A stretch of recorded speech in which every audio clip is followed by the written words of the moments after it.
Backseat. All right, come here.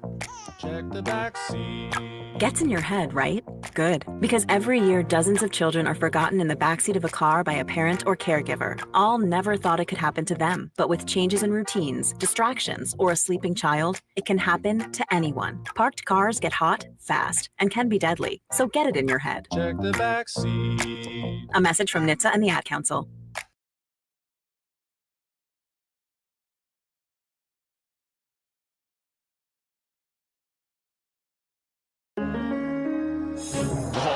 Crossover. Oh, killer crossover. Just crossover. It just crossed him over nastily. Another victim to the crossovers. Cross him up and sit him down.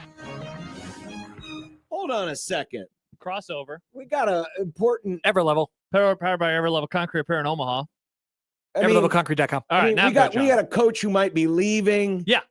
And our thumbnail today is Yes, let's talk about Caleb Williams. I mean, didn't we get enough of that this morning for 4 hours? Probably. I don't know what they talked about. I assume they talked about Caleb Williams. Oh, I guarantee you they did. Icky. And poor Gary was like, I'd like to talk about something else, please. The things that our audience cares about. Yeah.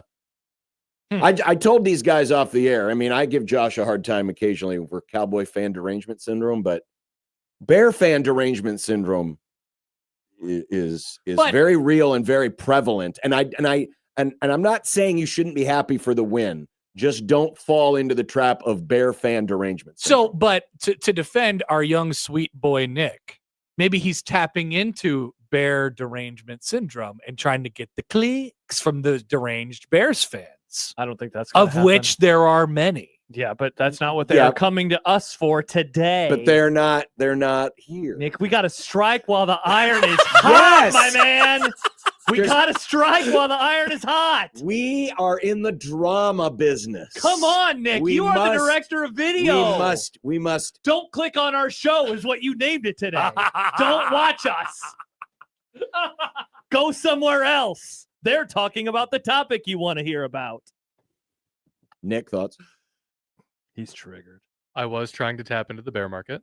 I understand why we need to strike while the iron is hot with the Matt Rule thing. The thing is, Odson already had that incredible title, and I didn't want to do a similar title because I think that would have been lazy and bad. But that's what we're talking about. There is also another show today that had a Bears title. And Yeah, good point. That's fair.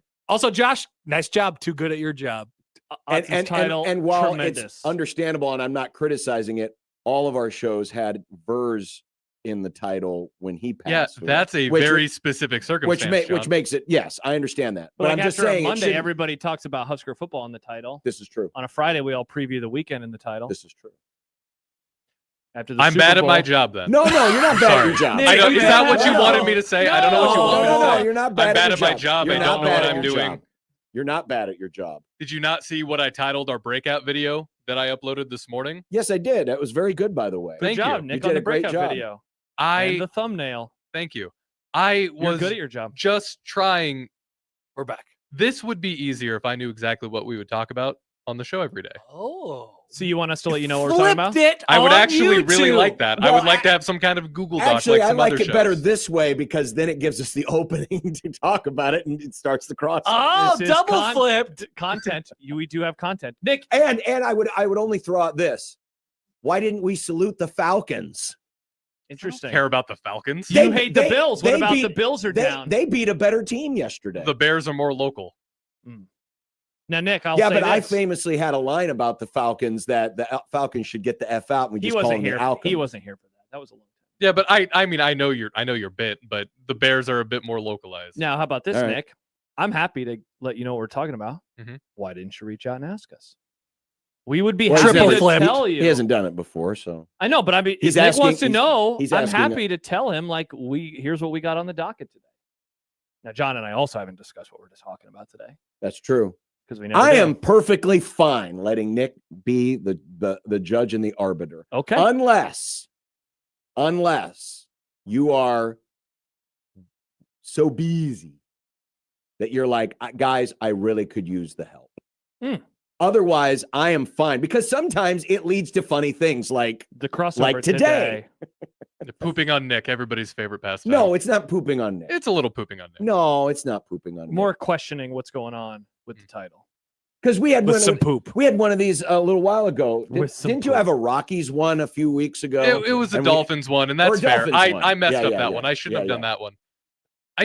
I figured we would talk about the Bears game today. It was a close game. It was a pretty good game with the teams that we got. I mean, it may have been mentioned. It might have been mentioned. It feels like content, maybe. Well, it might be in the. I don't know. How about the game? All right, there we go. I just try to think of things that we're going to talk about. It's not necessarily the all-encompassing thing we're going to talk about, but things that we're going to talk about. And I figured we would talk about that. And then I thought I was getting two birds with one stone here. Okay. I was wrong. The question That's then fine. is Happer, you're here. how much clickbait can we clickbait? How far can we go? Well, Do we talk about more politically charged topics? No, I don't want in Nick our- to say Second Amendment. Good. That would be bad. But it would get a lot whoa, of clicks. why are you saying Second Amendment good is bad? I don't want that audience popping over here. What do you mean? Many of them are our audience. Fair point, John. But we love the clicks. I love clicks. We love the clicks. But in Mr. fairness, Click. in fairness to all of this, it's only a thumbnail. It's not the reason why people, right? Or does it show up? It does. No. It does. It does show up. It's on the title. YouTube. The title. It does. Big Okay. SEO. SEO. All right, never Happer mind. knows about the SEO. Yes. Yep. What's that? The search engine optimization. You can't get this is the game.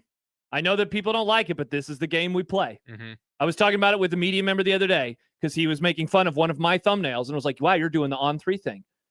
Said you got to. That's how you get people to watch. Well, you don't stuff. have to do it on 3 style. Yeah, that's how you do it. You have a picture of someone's face and a word.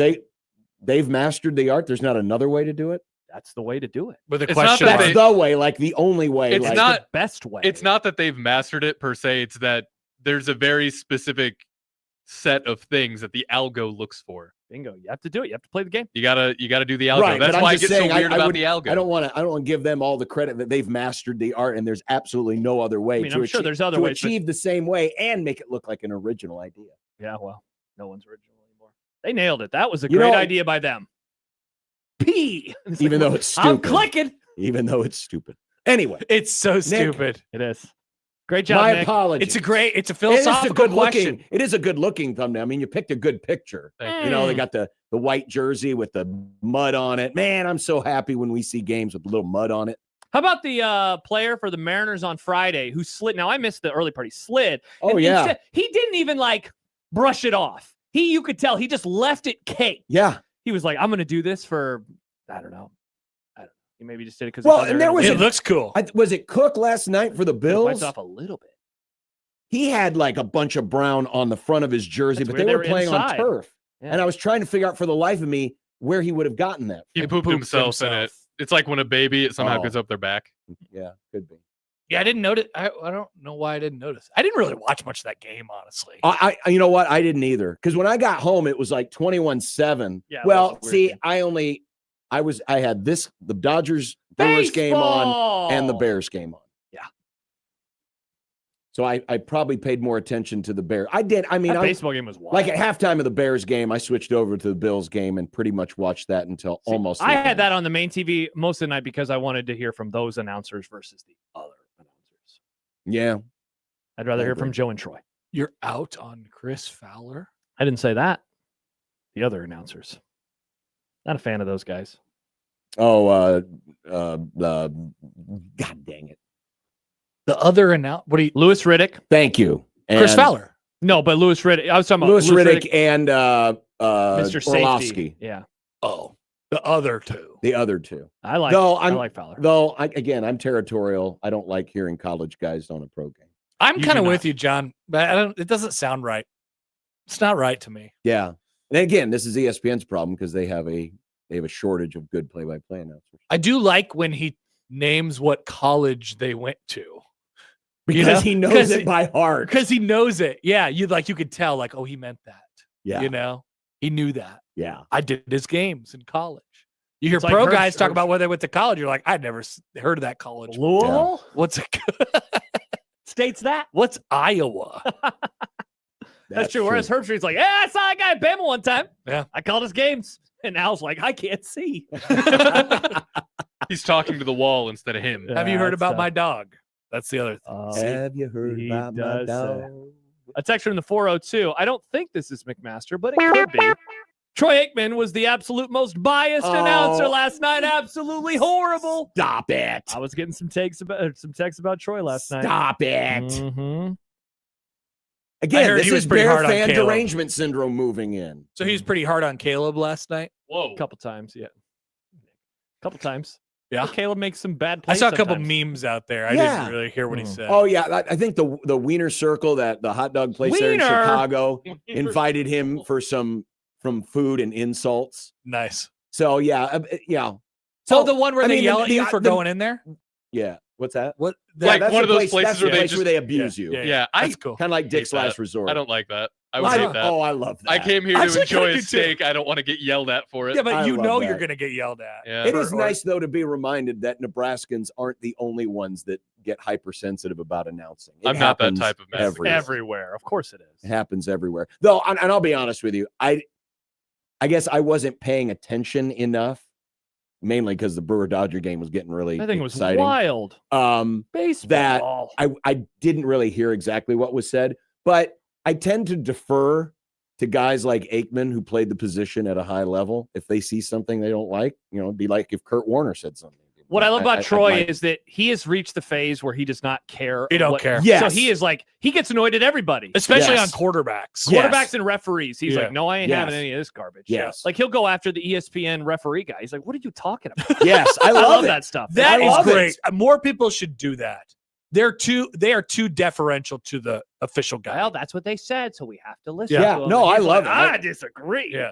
good stuff. I think Troy's only gotten better with time. Yep. Shout out to you, Troy. Way to go, He's Troy. a much better announcer than he was a quarterback. Nick, let's get Troy Aikman on. Wait, what did you just say, John? He won 3 Super Bowls. Worst quarterback ever to win 3 Super Bowls. Look it up. No, Terry Bradshaw is the What are you worst. talking about? Man, he was great. 51% completion percentage, which back in those days, That was like back in those that days, was 100. that's like Dylan today. Dylan. Steelers fans were waving the flag. Get my music out. Get my music out. the Steeler White fans. Knights. Steeler fans are out there waving the black and We have yellow, 100 Hall saying of Famers. Bradshaw for Heisman. Bradshaw for Heisman. Oh, And why aren't the Steelers ranked? how many quarterbacks have won 3 Super Bowls? Because I'm curious about this list now. Holmes, Bradshaw, Aikman, Tom Brady, Joe Montana. And I feel like I'm forgetting one person. Who am I forgetting? you said Aikman, right? Yep. Peyton Manning didn't win 3. I think you got them all. I think I got them all. Let's do it one more time. That's weird. Peyton Manning feels So like the kind of guy Bradshaw who was the would've won 3. first. Bradshaw was the first. Montana was the second. Aikman was the third. Correct. Brady was the fourth.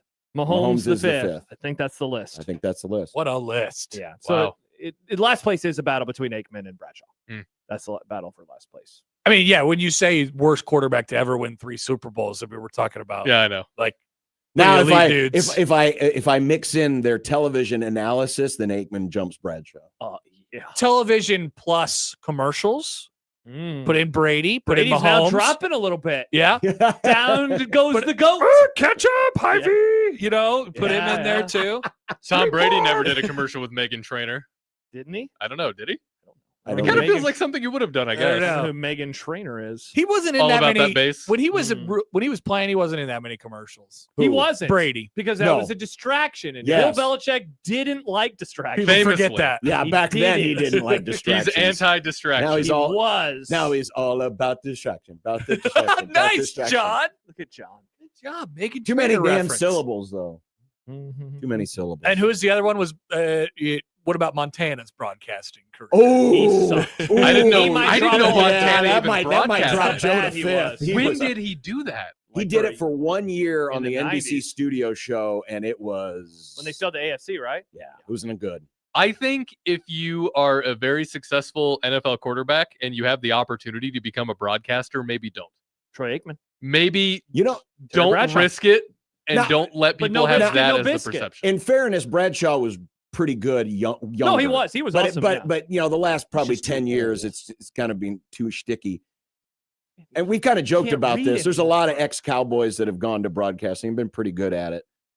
not but- Jason Witten. but What not, happened to Tony Romo? Well, isn't not- Tony Romo's issue is when he started, he was still fresh enough out that he understood what was happening, and then Good the take. farther away he got from it, he didn't know. The reports are that he does not do a lot of prep, comparatively speaking. He just goes Ooh, to could you imagine a tan. broadcast with him and Gus? Oh, I don't John. want to. John. Don't put that evil on me, Ricky Bobby. Yeah, might be the worst thing I've ever heard. Stibbs writes, no, he was always bad. Stibbs was He was out on him from the jump. Yeah. I liked his youthful exuberance at first. It was nice. And now it's not fun anymore. I liked when he predicted plays. He Yeah. doesn't do that anymore either, and Right. that was also cool. Well, I it's thought that because he was can't. awesome. I thought it was good. Some people thought that CBS actually told him to stop, which I think is weird if that's true. That Yeah, was like I- the one thing that made him unique. I thought he was good at it. I thought he was good at first, too. I'll be honest, I know he was on the Frisco game this week. I guess I just wasn't paying that close of attention. So I don't really have a take on Romo right now. I'm not a huge fan anymore. Okay. That's my take. Who's the best? Who's the worst NFL quarterback broadcaster? Currently, Orlovsky, right? I don't like Orlovsky very much. I mean, but Orlovsky, decent broadcaster, bad quarterback. Horrible. Oh, wait. So you're asking who was the actual worst quarterback? Yes. Oh, the worst quarterback to ever get in the booth? No, he's asking at the current moment in time. You're saying for games. But they're the worst. They were the worst quarterback. Well, we but used to now have they're in the booth. Sanchez. Yeah. Hey, he had the butt. We did used to have All right, Sanchez. so I'm opening up. How do the- we feel about Fitzpatrick? No, he's not an analyst. He was good at I guess quarterback. not. I think Fitzpatrick does good. So we're on- talking on about the in-game studio. guys. We're talking about in-game guys. Sure. Okay. Yeah. Because I have the Well, 5. let's just open it up to the. All right. So For here the are record, I love Fitzpatrick as a broadcaster. these are the lists of announcers for Week 1. Okay. In-game announcers: Mark Sanchez, Yikes. Tom Brady. Let's see: Trent Green, Tony Romo. Whoa. Okay. Here we go. And then so that's it for just the main people. Now Just- you have Orlovsky. Yep. After going into studio, who else is in Kurt studio? Warner. Kurt Warner. I mean, he's a Hall of Famer. Honestly, the easy thing is just get rid of some of the Hall of Famers. People forget he played for the Panthers. Does Fox have any You and I. non-Hall of Famers? Well, you got Matt Ryan on NFL Today. Yeah, I mean, he won an MVP. Right, I'm just saying, we're just Yeah. naming quarterbacks. Yeah. Yeah, I mean, it's are we easily forgetting someone? It's easily Orlovsky. Yeah. Beyond him, I mean, it probably was Sanchez. Definitely. Yeah. Not anymore, though. No. So Jail. Orlovsky is the answer. He's the best analyst in jail. Do we know that? Well, he got booked, and I think he's free on bond. There we go. I think he's free on bond. Give me continue down the list of analysts for week 1, Josh. Okay. I'll Let's just reopen 501. Wonder if we can find any more All right, so now patterns here. non-quarterbacks. Let's Anybody. see. Kurt Warner, J.J. Watt, Charles Davis, Jason McCourty, Adam Archuleta, Ross Tucker, Logan Ryan. A lot of defensive Logan guys. Ryan, A lot of huh? defensive guys. Jonathan Vilma, Moose. That's who Kevin works with. Uh-huh. Hey, don't Mark Schlereth, you know what they called him? Stinky. Stink. You know why? why? Because he peed all over himself during games, Oh, among other things. don't use Greg Moose's Olsen. government name, by the way. Nice, Nick. Good reference. Greg Olson. Man, I miss hearing Greg Olson. I mean, he's still on No, television. no, but I mean, yeah, but Gone, but usually not it's on a forgotten. game I'm not watching. He's done the Cowboys games the last 2 weeks. Exactly, it's on a game I'm not watching. Cowboys derangement syndrome. No, it's called Anti-Cowboys it's called arrangements. it's called I want to watch good teams And then Collinsworth. or my team. Is the worst player our friend Charles Davis? Was he the worst player? Did he even Well, he never have- played pro ball. That's incredible that he's made it that far. Good for Charles. yeah, he never played So pro who's ball. the second worst player then? Adam Archuleta? Archuleta was good. He was fine. He's no Trent Green. Ross Tucker. That guy's just a writer, right? Well, there you go. There you go. Yeah. That's He's interesting He's that- just one of Wow, us. No, Ross Tucker just a played. writer. Did Yeah. he? Yeah, Ross Tucker played. Oh, I thought he was just like a media guy No, who made his climb up. no, he played. Let's see the photo of him. He's holding a quarterback. He's he a was big oh, burly man. He was an offensive lineman at Princeton, all Ivy League. He played 7 seasons in the pros. I apologize, Ross. I didn't know your game. Respect that. Respect that I don't know your game. Respect Ross Tucker. Stibbs writes, Schlereth is pretty horrible. He's wrong a lot and just complains that people don't get brain injuries anymore. He does do that. He was Mm. like Brzezinski on Friday. They should just bunt. Just bunt all the time. Bunt. He wanted everyone to bunt. I wanted everyone to bunt. Sindelar was like, good take. Beautiful. Yeah. Shout out to you, Sindelar. John, do you think they should have bunted more? He Who's had that? he had like a moment in Everybody. the game. Pierzynski did where he was like, he was thinking himself into a circle about what the Mariners or the Tigers should like do, and he just kept talking. Like just stop talking for a second. Figure it out in your head, and then have the tape. He did talk a lot. Yes. If you didn't know it, you might think he was the play-by-play announcer with how much he was speaking. You might. And then there's another guy in that booth, right? Yeah. Which one? Which booth again? The Pierzynski with Oh yeah, it's Adam Wainwright. Wayno. And you barely hear from that guy. Wayno. Now I hated Brzezinski as a player because he was a dirty sock, but You I like like him as an announcer? Oh, yeah. Even though he says to But bunt every Wayno time? was a Cardinal, John. I haven't heard Wayno enough to have a take. I like the dynamic between them. You like the chemistry. I thought that was an entertaining broadcast, and in addition to the game being entertaining. Going back to the quarterback thing, Sean texts in a name. Chris Sims. Oh. Who was worse, Chris Sims or Orlovsky? Oh man, Chris Sims got more opportunities. Orlovsky. You think so? I mean, he did the safety out of bounds. That was Yeah. bad. Really bad. But he never how many starts are Orlovsky at the NFL? Like 5? I'll look it up. All right, Chris Sims. I'm going to look up him. Orlovsky. Gorlami. Orlovsky. I'm happy somebody got that reference. Thank you, John. I love Inglorious Bastards. All right, Chris Sims Coco. started. He started for like multiple seasons, right? He did. You want to guess the number of starts he had? Across, I will tell you, he played 5 seasons in the NFL. 17. Sean? For who? This is Chris Sims first. He played in 5 years. seasons. How many starts? I'll go. You said 17? I said 17 total Lower. starts. Yeah, that's fine. We could do it that way. Lower. Okay. And then let's do Orlovsky too, and then I'll tell you the number. How many seasons? He played 7 seasons. I'll go. I think it's less. Yeah, I'll you say picked it. 10 starts. That's a good number. I'll still say lower. Okay. So you guys who set the lines were almost spot on. Chris Sims started 16 games in his So one off. 5 years, 23 total appearances. Orlovsky started fewer. He started 12. He played in 26 games. Wow. We So said good Chris lines. Sims had Good shots. Chris Sims more starts in his 5 years than Orlovsky had. That's not surprising. But That was my Sims- original Sims- hypothesis. But Sims was more celebrated coming out of college. 'Cause Yes. had And he his- had, I his mean, last for name. lack He's of like better- Manning. got more opportunity. I still remember when what game was it? Was it the 0-2 game? In Lincoln, when the Jamal Texas threw game? the interception? Yeah, because Sims was He that was game. on that team, So- but they should have put Major back in. Major when- was a way when- better college I quarterback. think it was Gary and I were walking out of the stadium, and Sims was walking out with who else was drafted off that? Oh no, it was Lima What- Swede. was it Kyle Shanahan? Kyle Shanahan was on that roster too because they all have tattoos it of was their him. initials. So it was him and Kyle Shanahan and Mike Shanahan was at the game, and they were all walking out together. wow. Wow. And we ran into him. And man, I could have said, "You are one ugly." And there is no way you are better looking than that quarterback who's playing. I don't remember where. I'm sure he was good looking back then too. That John. Division III He quarterback. would have said, "What are you talking about?" And I would have said, "You're going to lose a lot of Super Bowls." That was back probably before he figured out which hats were cool for him. He said, "Can the logos get You know, tighter?" yeah, back then his logo was huge. Yeah. Had a giant longhorn on his Way hat. too big. Now somebody just brought up. Man, I could have changed the course of history if I'd have just galooly Kyle Shanahan. You right should have there. said, "Hey, whatever hat you're wearing right now, that looks great on you. Looks Wear it great for on the you. rest of your Don't life." change. Don't change. Now a texter from the And shave 402 once in a while. brought up Brock Hewer. Now he doesn't do TV stuff anymore, right? No, he's not. He just does He's not his on radio Fox? show. He's not. He's a tight ends coach at a high school. Really? His son's high school. Yeah. He I'm was looking- doing Fox all the way up until last year. Yeah. What He's- happened? Why'd they with get him? rid of him? He's just doing he has a daily radio show, I think, in Seattle. So who'd they replace him with? I Is don't that, is that Devin?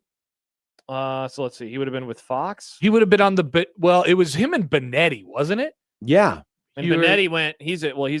Oh, in college, yes. Him and Benetti called Yes. games in college. But then Brock went up and did a cup of coffee in the pros too. He called games with Kevin a couple years ago. Mm, Oh, So- really? Wow. I don't know Uh-huh. that. on the radio. Sorry, Kevin. No, on television. He did? Yeah, in 2020, the COVID year, he called games. According to his Wikipedia page, weeks 14 through 17 in 2020 with Kevin.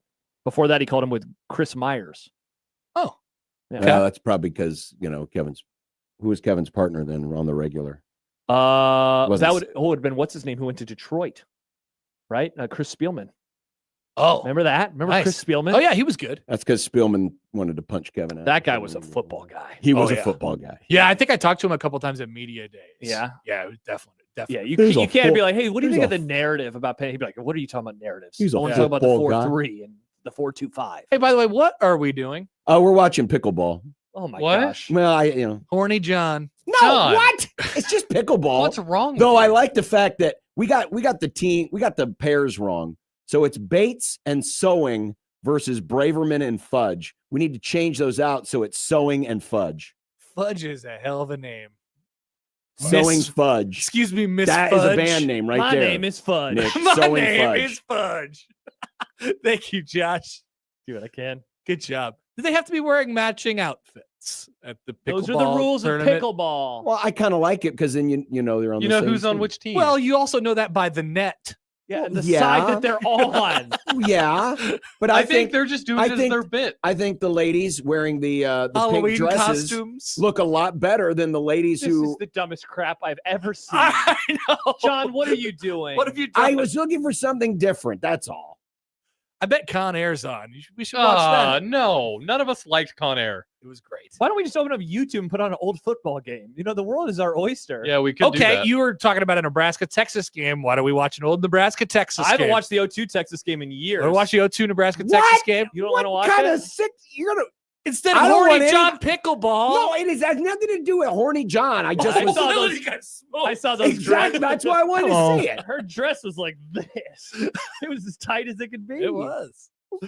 You don't want to watch the 2002 Texas Okay, game? they wear tight outfits in volleyball. If I'd have turned on a Nebraska volleyball, No, okay, no, I probably can not. compromise. We can put something that's old on the TV, but for John to like it, you want to watch the 2007 Daytona 500? No. What the hell? John, you want to watch 78 Oklahoma? Hey, 07 was a that good actually 500. would be. I don't 78 care. I Oklahoma. don't care. You picked the game. 2002 You Texas, picked the game. Nebraska. That's what I want to do. They lost. All right, well, they couldn't do a Texas game then because they They lost won, all the of one, them. they won one They of them. won and that one game of them. sucked. 1999. And the yeah. 74 Cotton Bowl's not on YouTube. I don't. We can think. watch any I wish it old was. Texas game you want, and they're all the same. They are. They really They are. are. Nebraska loses in horrifying You fashion. could do the Terrence Nunn fumbles game. That, of all the growing kick losses for me, Triggered. just personal growing kick, that one I think hurts among any other. I think that may be the worst one. It's Yeah, it's do you- just so sad to do you- me. Do you know because what brightened my mood instantly after that game? Thinking of Steve Peterson being sad.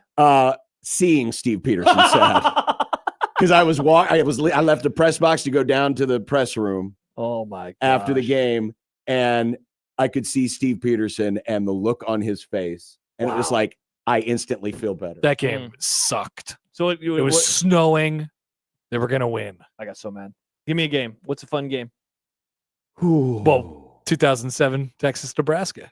Oh, Great that's game. Also sad. 2007. They were Well, up that's what we're talking about, right? The 2002. We were talking about So- 02. the Well, Terrence I Nunn brought up fumbles. 2007. That's 02. You No, just that's said 07. 06. Oh, right? 06. My bad. 06. 07 Yeah, is it's the 06. Jamal Charles. Okay, Texas that game. that game's not even in the conversation. That No. goes a blowout. Yeah, that's like number 8 on the list. Yeah. It's not. You do number one. 2010, Red Out Around the World. Great game. Bad. Nothing happens until the very end. That was a nice return by Eric Eric Haig. Haig. I What don't about want the Georgia Southern game? I don't. Dear Okay, that's a God. funny I idea. don't want anybody saying he just hates the Huskers. You guys are suggesting all these losses. That's being a fan, John. No, it's not. It's being sick. Sick. Josh, Yeah, don't you Disease? get enough losing in your John, life? the Don't you wanna Georgia see a Southern winner? game is funny, though. I've actually never seen most of Well- the Georgia Southern game. Oh, this is perfect. We'll watch this in chunks, Happer, so you can watch the game. 20 minutes for the next 2 weeks. Yep. Great exactly. idea. Yeah. Oh, they have Nebraska Northwestern also. We all remember that one. Oh my gosh.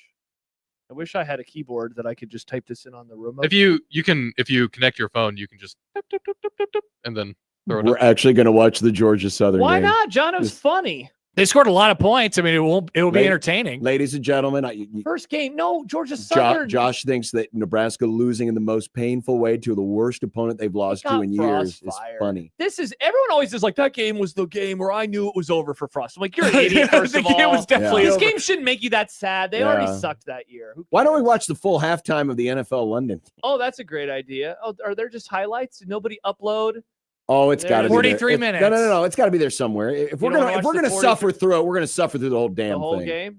Hey, it's Scott Frost. There it is, right there. It is. 4 hours and 15 minutes. Oh my gosh. Well, that's because it includes the first 45 minutes of Big Red overreaction. Oh my, that would be awesome. That would be awesome. I was All listening right. to the radio that night. I still remember getting in my car. That is the only overreaction skip, I've skip, ever done here in the studio. Yeah, Wow. and I was so confused. I was like, John's microphone sound. Whoa. What on? Oh. They screen recorded it. Yeah. They screen recorded. Well, just give it a hold on. Skip ahead. Fast forward a little bit. That's Just see what if I'm doing. just see if they've changed it. No wonder it's Oh my god. Oh, that's because it's the Yeah. countdown. Hang All on. right, so 20 minutes in, it will finally There start. we go. It's It's perfect. good. It's good. It's good. Well, they were doing game updates from another game. Oh my. Oh, God. that's Plus the right. end of the Texas Tech game. went long. I do So not keep remember going this. I do, There it is. Here we go. Here we go. because we were in because my mom was here at the hospital and we couldn't switch it to Fox Business or wherever they put the game, so we had to watch the end of the Texas Tech game This is horrific. before this started. Remember those jerseys? Oh, right, that's they wore right. the- Yeah, they did the 83 jerseys Oh, I in forgot about 22. that. Look, it's Turner Corcoran. Wow. He's still playing. They saluted a team from 19 years ago, or no, I guess it'd been 29 years ago. Yes. Why? Where will be Marquess Watson Trent? Oh my gosh. He will be on the other team. Ooh, got to Honey, look. I Shrunk the Kids. There he is. Let me look. Hold know, on. I wish those end zones would have been red, though. I think they look better red. Good take, Nick. Good we haven't job, talked Nick. enough about the red end zones. Yeah, and how it hasn't And- caused any out of bounds. It totally didn't cause any problems It didn't. in the Michigan game. Thank you. It Napper. didn't. He didn't run out because of that. Oh, He Chris just didn't gave know where us- he was. Chris gave us some good ideas for games we could have watched. Any Nebraska-Colorado game from 96 to 2000. What the- That's a good pick, John. We should have watched one of the old Colorado games. Not the 2001 Colorado game. Not that one. Jeez. I started thinking about that game the other night and just I haven't watched that in a long time. And then I went to the scoring summary because I was like, what was the worst score that it was during the game? And I think it was 42-3 or 42-10 Chris at one Brown, point. in Chris time. Brown, Chris Brown. God, that was so bad. So much Chris Brown. Yeah, that's a bad time. Ooh, we are looking. Oh, he wore the same number. Who? Marquess. So what is 33. it? 33. Watch So we out for gotta- the tiniest man. Kyle Van Treese, So his the deal was, quarterback that killed Scott Frost's So Nebraska coaching wasn't career. he the quarterback at Buffalo the year Yes. before that? Yes. So Yes. because there's the stats. He went 27 of 50 for 224. Yikes. 50 attempts for 224 Van yards. Treese. Jake writes, discussing what to watch on YouTube. This is what I imagine the conversation was like with all you guys at the Kansas City Airbnb. the Yes, night it before the was. Cincy game. Love Yes. it. Guess well- who got the remote? And then he Yeah. adds, this is a happy new And then you year. watch the OJ chase. Well, that wasn't my choice. That was more enjoyable than the 2014 Hail wildcard game. It was a good time. It was a good time. I Ha! enjoyed it. John made a joke that I was thinking of earlier when pickleball got turned on. Pickleball, I thought Ravi was at Herd at now. Does he still like pickleball? I'm That sure he guy does. loved pickleball. I never see him tweet about it Sure anymore. he does. He just tweets about how Matt Rule ain't leaving. Does. He's confident. Robbie did Big Red Overreaction this game. He did. Yeah, I remember Yeah. Listening good on the times. radio. We had a great time. You that guys night. did a great show. We had fun. Wow, the callers pretty much carried it. The most important voice of all. I mean, we had our fun, but the callers pretty much carried it. The problem with this is I can't tell who anyone is because the last names aren't on the jerseys. Yeah, and I'm sorry, the throwbacks. It's about Potter the was school, doing a not the great player. job this night. This is by not the a way. good watch. the throwbacks aren't as good because they don't fit the same way. They're too damn tight. They need to. They need the midriff, baby. Yep, We need to seriously. see some of Mike Rozier's abs. I want to see your tummy. I want to see a little undershirt under there. That's what he was saying for pickleball earlier. I want to see Turner Gill's sleeves flopping in the breeze. John sees a woman playing pickleball. I want to see your tummy. Hey, Daddy's home. All right. Okay. Was that a Happy New Year? I don't know. We roast Nick for the vibes first were 10 good. minutes. Yeah. Well, vibes were good except for that. I mean, it was another dude's naming dudes. yeah, it was. It was okay. It was good. I enjoyed it. Put Nothing it in the really maybe pile, memorable. Nick. Throw it in the maybe. Florida, Maybe maybe. nothing really memorable about Maybe it. How many Yeah. more hours do we need, Nick? I think we're good, honestly. Wow. We can just keep padding if we want. Yeah, but we want More it to days be off, I guess. we want it to be a more accurate timeline. We don't want it to like end in June. Yeah, is there Yeah. any way you could do like one a month or something like that? Like, work it out in chronological order. That's usually what I do. But like, so they're not so jumbled up. Like, because we've had some where we've gone like back to back days. We had a whole week, didn't we, this year? Yeah. That was But he last always year, I airs thought, them in wasn't it? chronological Yeah, I order. always air them in chronological order. But I'm saying like spread out more. You know, Well, Yeah, but I mean, I- hey, or if we they- have, have if they we been have spread out bangers like we'd had that one week, you got to include. I them do all. do that, but I need to see what I'm working with See what first. So you're we're just working gonna keep rolling it through, and then I'll pick it out from there. Fight says, are you guys in a bit of a Happy New Year slump? It has been a while. I It don't remember has. saying It's been about it a in while. month. Yeah. Whoa. Yeah. We need to do better, everybody. Yeah, we'll try better tomorrow. All right. I apologize. Crossover powered by Everlevel Concrete Repair in Omaha, everlevelconcrete.com. And there's the first pass interference of the game. Who is that? Who's number 0? Who did that? Brother? Is that Tommy Hill? I'm going to have to bring up the dadgum roster. It's amazing how quickly I just flush some of these names. Same, man. I think my guess, no, because Tommy Hill wasn't 0 yet, because that was a single-digit number situation. I don't know. That would have been Mr. Wakaz Yant. No, No. no, it was not. It was Would have definitely. explained then- why Frost got fired. Yeah. Hey, Wait a s- Jock Yant, get over on Okay, so defense. 0 was either Jake Applegate or Jaquez Yant. It wasn't either of those people. I can tell you that. I don't know. According to the official roster on 2022. Huskers.com. Are you sure you're looking at the right roster? Yes, football 2022. Oh, interesting. I'm I going to don't know. check the Husker Newsmax. They just showed. They just showed. I'm Clay sorry, Helton Nebraska Newsmax. too. Clay Helton was a coach of the other team. Because Nebraska Newsmax. It's a great There's website. a good chance Great it's more accurate. columnist. Many Nope, columns. same thing. Go click it. Click. Same thing. Well, that was not those people. Interesting. I hope it was Jaquez Yant. Would be pretty funny. Then we could find out. Oh, Frost really was trying to throw the game. He wanted the buyout so he could punch his fist in the side of the truck. Make big old dent in the side. He got it. All right, got to go to break. Bye, Happer. 16:20 the zone.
KOCN.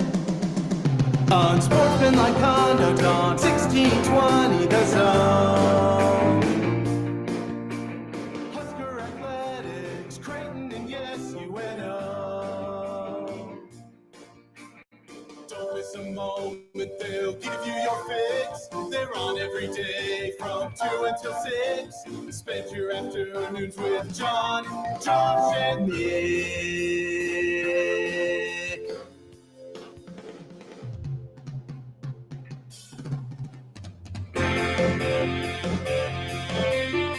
John, Josh, and Nick.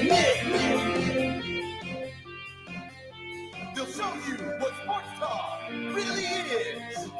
We found out the mystery of number 0. It was Tommy Hill. Tommy Hill, which And then- I believe was Happer's first guess. But then after Frost got fired, he switched to wide receiver and switched to number 2. Wow. On Sportsmanlike conduct on 1620 The Zone. Husker Athletics, Creighton, and yes, UNO. How the hell can you do a progressive game flow when the game's barely started? And what does it have to do with looking at tailgates and showing the band practice? I think That's that not was a the game I flow. think that was at a low floor that Nebraska had reached back in 2022. Yeah, but that's usually something. If I'm progressive and I'm like, I want to sponsor this thing called Game Flow, because you get it, because we had this actress who plays the character Flo, and she's a agent for progressive. I want it to be about, hey, how has this game flowed so far? Get it to play on words. I got it, Instead, John. I'm getting pictures of cheerleaders. Might as well show me a pickleball game. No, no one whoa. wants to watch that. 8:02 in the first quarter, and Georgia Southern's already leading 7-0. Who could have seen they're- this coming? they're- Hey, they're it's go- Thomas Fedoni. They're gonna lead other times too. Josh, don't say his no. name too loud. He'll hear you wherever he is right now, and he'll just That get would angry. be somewhere He in probably the just depths searched. of Jersey. Lindenmeyer's better than you, Tom. There you go. I hope he hears it.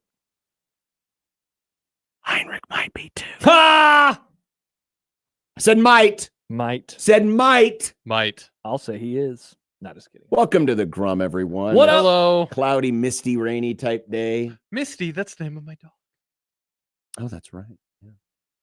Did you name it because of the mist? No, she was named after a Pokemon character. Oh. God, do I regret asking. God, do I regret asking. That was awesome. My fiance named her too. It was awesome. It's an Mm. awesome name. Well, I named the Grum down. I think. I don't know. Who Someone knows? named I think the I Grum called it down. the Grum Down. You might have. John Higgins with a gun. The home of the referees.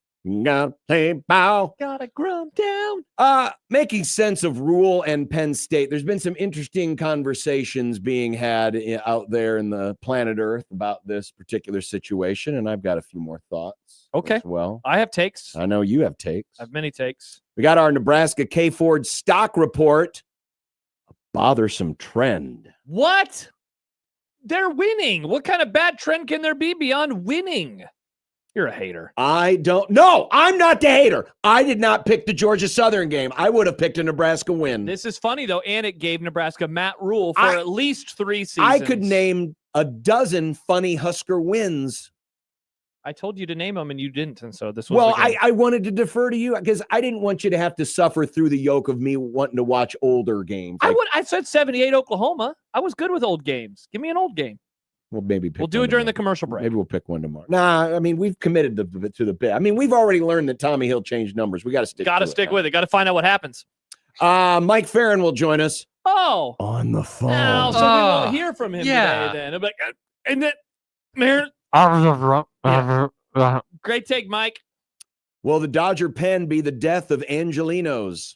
That's plural for people from Los Angeles. Is Los it? Angeles. That doesn't seem Angelinos. real. Yeah, It's not Los Angelites. It's Los Angelinos. Angelinos. Who's Angelinos? Mhm. The Bears. The Bears have won. There you go Oh. for Nick. Look at that. Did you Good get job. that reference? Yeah, that's the Cal Stanford game. Yeah. The Bears have The won. Bears. The Bears have won. That was excellent. Michael Bruntz of Husker 24/7. will be That along. guy has opinions, and we'll get him out of him. We have opinions, and we call them the super hot take market. I got one. Ooh, man, both of mine today are gonna piss off some folks. Same, John. Same. Surrender, Surrender. but don't give yourself away. And Steve Sipple of HuskerOnline.com. Wow, look at all of these guests and opinion makers and opinions that you and I We shall have many, many, many, many opinions. Uh-oh, did Mike Farron just say, never mind, I can't come on your show today? Cancel the segment. Baseball's done. See you later. Can you talk more Matt Rule? to No, Penn State I wish you Bears? weren't No. smiling when you said that. I am happy about last night. My Seattle Mariners whooped that ass, and they are up 2-0 in the ALCS. They are now 2 games away, John, from making their first ever World Series. Man, that's going to make it even more painful when they lose. You're a jerk. Also, the NLCS game last night was weird. It was weird. Yeah. Very strange. It was weird. I love baseball. See, Nick, I gave you some baseball opinions. Baseball. It just seemed like Mike Farron would cancel on us. He does it sometimes. Well, it's Because he has fall ball. it's fall league baseball. Baseball. No, that's still happening. We don't have to have fall baseball. Pretty soon, Australian Well, that's baseball. where a lot of prospects go, and they continue their baseball Yeah. playing. Guess what I think about prospects? Don't care. You know what, John? Maybe You don't care about recruits either. Correct. You don't You care don't about either. You don't care about draft picks in the NFL. I actually think the NFL draft is a boring conversation starter. I don't want to talk to you about the NFL draft. So I guess we are talking about the expansion of the playoff. do you think Damn it! Do you think, Rats! do you think we could get Farron on earlier next year, say the beginning of March, because the WBC is going to be happening again? Ooh, that's we have to talk true. about John that. doesn't care about that. Well, I the only reason I care about it is because I'm trying to defend the honor of America, unlike the weebs in this room. We're like, oh, sure, Japan is just better at baseball. No, they're sometimes. not. John plays both sides to every topic. He does. So yesterday, I was rooting for the Mariners, and all he was doing was saying, Canada, Canada. And I- now I- he's I saying, just- you hate America. I just Pick a side. He plays I- both sides, so he always ends up on top. He does. Well, I'm on this side. Oh, no, I'm on this side. I'm just seeing. I See, just want you to be is your No, tongue tied no. now, John? I just want you to be consistent, lib boy. Of I am consistent. I'm I also root consistent. For course, The- I guess rooting for Seattle's. Is Washington's that? Washington kind of a purple state? no, it's pretty Is it blue. Is it blue? Certainly Seattle is. Of course, you would know. That. Well, I lib mean, boy. The I mean- eastern part of the state is definitely like Washington Oh, the only. Palouse. Washington Mike only. Leach used to be. it's just like how you get some super lefties in like a red state like Nebraska, you get some super righties in a blue state like Washington. Yeah, Good well, point. Colorado. Good point. Washington's only got like 2 or 3 cities. Eastern right? Washington is basically just Western Idaho. which, Yeah. there's some stuff that goes on there. Oregon's Well, about the same way. I mean, Oh, yeah. Western Idaho needs a little more Western. You see how It's skinny so that little tiny, panel it's a little tiny. Very, very, you think Idaho's pissed off by very, very that? skinny. That it's so tiny. Yeah. What if we have more? Yeah. Our rulers are normal. Totally normal. We promise. 402-951-1620. In the Prairie Flower Casino Zone hotline, which you can also text us. Mm-hmm. The JTech Construction Zone Twitter page at USC 1620. Yes. Equitable Bank Zone inbox. Got an email today. We'll definitely get to it when we get to our Matt Rule conversation. That is John at 1620thezone.com, Josh at 1620thezone.com. At Equitable, we take banking personal and answer the phone on the first ring. You know, yesterday, kind of later in the show, we got into the conversation about the lines, and how much the lines moved. They are a moving. Guess what? Has it moved again? They're moving again. The other way? The market is starting to buy back a little bit Is it on at 8.5 now? Minnesota on Bet ESPN, or is it 7? ESPN Bet? ESPN Bet. ESPN Bet. 8.5. Total 46.5. Okay. That was after an open of 5.5. Okay. And then perusing some of the other books right now, we have some 8s and 8.5s. Okay. So that's where we sit. There right is a now. football game this week. I don't know if anyone's talking about it. They play a game. Yes, and someday we may or may not decide to rewatch it. Now, if Josh wants to rewatch They it, gotta Nebraska will lose. have lost. If I want to rewatch it, well, it's going to have to be like 40 years down the road because I like watching the older stuff. To be That's true. fair to Josh, it's they lose in a funny way. Which, if they're going to lose to Minnesota, it will probably be in a Well, funny but they way. didn't really lose to Georgia Southern in a funny way. The It fact was that just they funny lost. that they lost. Correct. Yeah. And Because then it with led Scott to the Frost's last end of- game. Yeah. End of Scoffra as we know him. Yeah, for sure. That's true. So, But there is a game, and we'll talk about that game. Oh, absolutely. Maybe on Friday. We'll get there eventually. Oh, absolutely. Just kidding. Nick got us their play-by-play man, Mr. Grimm. Mike Mr. Grimm. Wow, Mr. Grimm. He'll join us on Thursday. As far as I know, no relation. Meanwhile, the Penn State people are turning into Wisconsin people. They're not responding, though they're busy this week. They're kind of busy. busy. We understand. They're all chasing leads like we are. They're kind Is of Matt Rule going to busy. leave? Is it going to be Matt Rule? By the way, if you're thinking ahead about the forecast, especially if you're headed up to Minneapolis, St. Paul. Oh, is it going to snow? It's a 40% chance of showers earlier. Nice night. Temperatures will top out around 73. Holy crap, in October? So by nightfall, it'll probably be in the 60s. It'll cool into the 50s. It'll be a nice night for some fried walleye in the stands and a little American football. You asked me to dig it out of the basement downstairs where the dungeon is. So I just want to ask. Rulatron. Yeah, are we going to get a Rulatron reading tonight? Oh, of course. Okay. Of course. Because I think I got bit by a spider when I got that, so I just want this to be worth it. Oh, okay. Yeah. We'll definitely. Yeah, we won't let your sudden death by spider bite go in vain. It's Jimmy scary writes, in the basement. Juicy Lucy, baby. Exactly. Minneapolis, home of the Juicy Lucy. I do like it. I went to the place that it was invented. Mm-hmm. That was fine. I've had better. Mm. My late stepfather made great Juicy Lucy's. They were incredible. Interesting. Mm-hmm. John emails in Equitable Bank inbox. How does John know he got an email? I thought he only wanted to talk to listeners on the phone, not read emails. Emails are just text messages. It's the text. It's the text that I don't look at. Even though it's still words being typed. Yeah, but I don't look at it. I do, yeah. In fact, I don't even know if I could find the text anymore. Yeah, someone needs to give Matt McMaster a login. He is unable to ever see their text. It makes him sad. Well, I can't give him mine. Why don't you I'm already logged in. Why don't you share? Well, at least share the website. Can't you share your logins? No, he doesn't have an account. Little... No one has made him an account yet. Well, what difference does it? I mean, I guess sure. I'll give him my login You're information. not. That's fine. What, are you hiding porn there? No, it's a text machine that everyone has access to. Well, yeah. All right, Matt, I'll give you my login. There we go. Perfect. There you go. I'm glad we worked it out. Yep. Good job by us.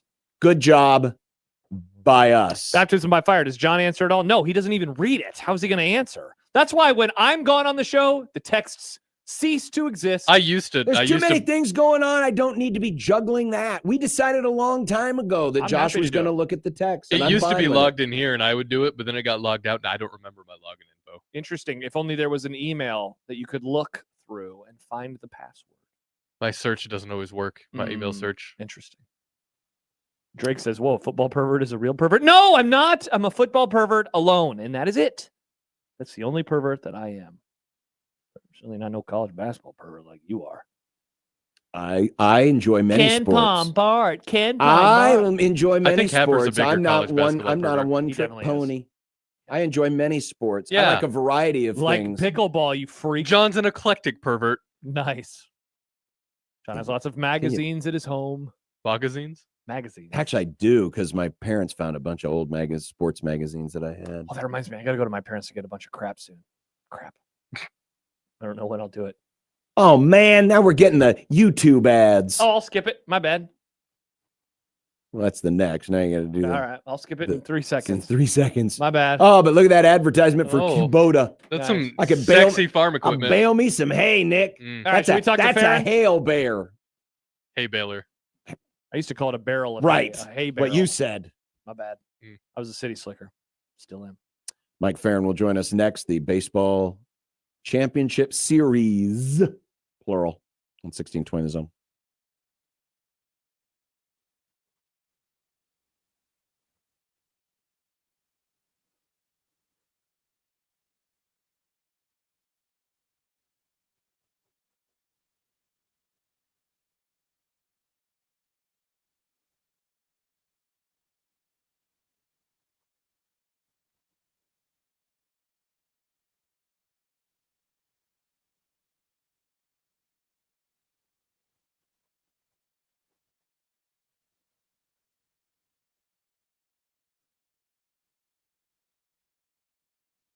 You go can change your oil or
circus is on the air. Mike Farron, Sirius XM MLB Network Radio. Ladies and gentlemen, now singing the Mike Farron Open, it's Mike Stibbs. Just make sure it sounds sexy, Stibbs.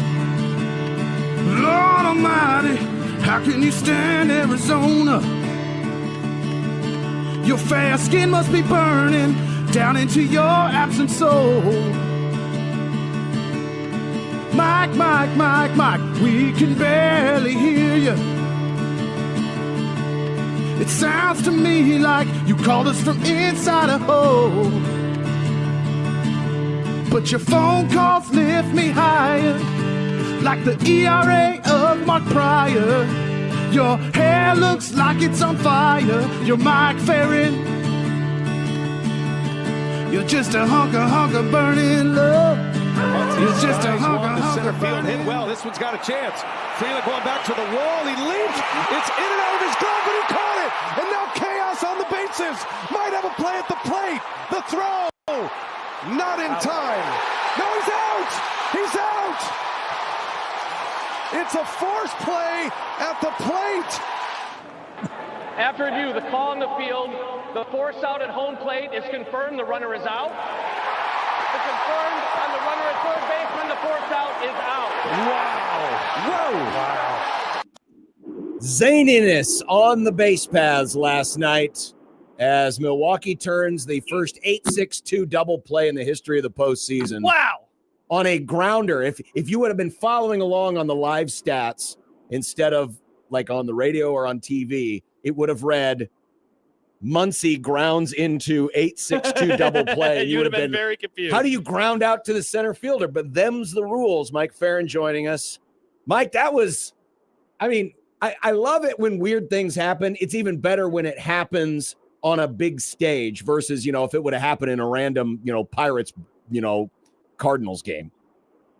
Yeah, that was one that I don't think any of us have ever seen before. And listen, the Dodgers were inches away from a grand slam on that play, yes, right? And Sal Frelick leaping in the air, ball bounces out of his glove, hits the fence.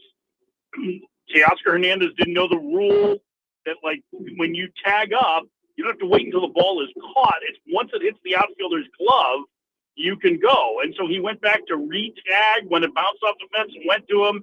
That set up the forced play. All the other runners had their backs to the umpires. They did what they were supposed to do, but it led to a forced play at third. It was crazy. Yeah, that was really cool. And for a while, it felt like that might have a massive impact on the game. I guess it did in the fact that it kept things close. But, man, it was a huge break for the Brewers. They just weren't able to catch in with a victory. Now, real quick, on the rule side, the ball, after it hits Frelick's glove, it hits the outfield wall. If it had hit Correct. a wall beyond the outfield and then he got it, that's a home run, correct? That would have been a grand slam, yeah. Yeah. So but what Teoscar didn't understand was that rule, when it comes to tagging base runners, is written to prevent outfielders from intentionally bobbling the ball. Right. So that's what happened there. So whether it had hit the fence or not, if it had popped in and out of Frelick's glove and then he caught it, as soon as it hits the glove the first time, that runner, if they've tagged, can take off to the next base. The amazing thing about it, though, was, Frelick's in the deepest part of the ballpark. He throws a dot to short, who then gets the force out at home. It was it wasn't just the juggle and the miscue on the bases, but it was the execution of the hitting the cutoff man and then the cutoff man, and then Contreras having his foot on the plate properly to engage the force out. So it was well executed on the Brewers side, even though the visual of Frelick looking up and kind of in amazement going, what just happened? Like all of his other he didn't know teammates, his other teammates knew what was going on, Yes. and they were like the only ones who seemingly and did. he's looking at the big screen. He's looking around going, can we come off the field yet? Yeah. Yeah. And the whole thing is weird because he was the only defender, I think, that maybe the left fielder too in this didn't see the umpire signal, because the left field umpire was in position to make the call. He's a long way away, but he saw it clean. And so all the defenders were able to see it. The problem for the other base runners, the non-Hernandez base runners, was that because of the way that they're running, their back is to the umpire, right? And so they didn't see, or at least the runner going from second to third was, the runner going from first to second is following probably the runner in front of him and the ball and all of that. And so it led to this really strange play where all the defenders knew what was happening except for the guy who made the play on the ball, and none of the base runners were aware of it. So, like, the whole thing was very, very crazy. The only thing that would have made it better, the Dodgers could have hit into a triple play because Max Muncy passed Tommy Edman on the bases. No, he didn't. He didn't? No, he didn't. Oh, I thought he did because So Jason Stark wrote about it this morning, and I went back and looked at the high home, and Muncy recognized what had happened when he saw Edman racing back to first, and rather than continue to round the base, if Watt he the right line, like a couple of steps to make sure that he doesn't go past Tommy Edman. It actually was a super heads-up base running play on Max Muncy's part. But yeah, like for a minute there, it looks like it's gonna happen. And Muncy kind of figured out what was going on and had to and retreated in a way that made he wasn't going to be out for passing a base runner. Okay, now typical fake news, New York Times. I get it. All Mike, what did you think of what Pat Murphy had to say yesterday about the Dodgers? About which comment? That the Brewers are the underdogs? No, the one where he said, I'm sure most Dodger players can't name 8 guys on the roster. I think he was pulling everybody's leg and they fell for it. So like that, I mean, yeah, I think Murph's point is just like, hey, we're the little underdogs that could. I mean, Murph tried to play that card at ASU when they'd go and play Fullerton every year in the regionals. And, even though they were the big bad ASU Sun Devils, they also couldn't beat Fullerton. But like that I mean, that's Murph. Like that's Murph being Murph. Nobody's fallen for that. The Brewers were 6-0 against the Dodgers during the regular season. And they had that incredible tear of baseball at one point in time too. Yeah, no, the guys know each other. They know each other. He's just messing around. I mean, that was his point was that like we are not the famous team, right? Sure. They don't have 3, $300 million players. They have one $200 million player in Yelich, right? Like that's what his point was more than anything. I thought Dave Roberts, laughed it off, and everybody was like, "Yeah, that's Murph, right?" Like he's just trying to find something to show that they're the underdog, and it's like it's us against the world. It's typical coach stuff. It's the kind of stuff that you'd hear on, most weeks leading up to a college football game. The Dodger pen has been flirting with disaster in practically every late inning situation in this postseason. Not even Sasaki was immune last night. He ended up having to get pulled just to get the final out. Are the Dodgers going to have a spectacular flame out in the late innings in this series? And if they lose the series, could it be multiple flame outs? Yeah, I think both of those things are possible. I mean, I think the Dodgers starting pitching is really good. Now, expecting all 4 of their starters to have every start be perfect, like Blake Snell nearly was last night, and he was brilliant.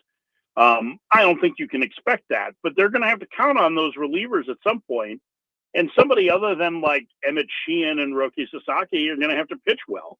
That's the challenge in the 7-game series. Last year, the Dodgers starters weren't great, but their bullpen was excellent, and they did a terrific job.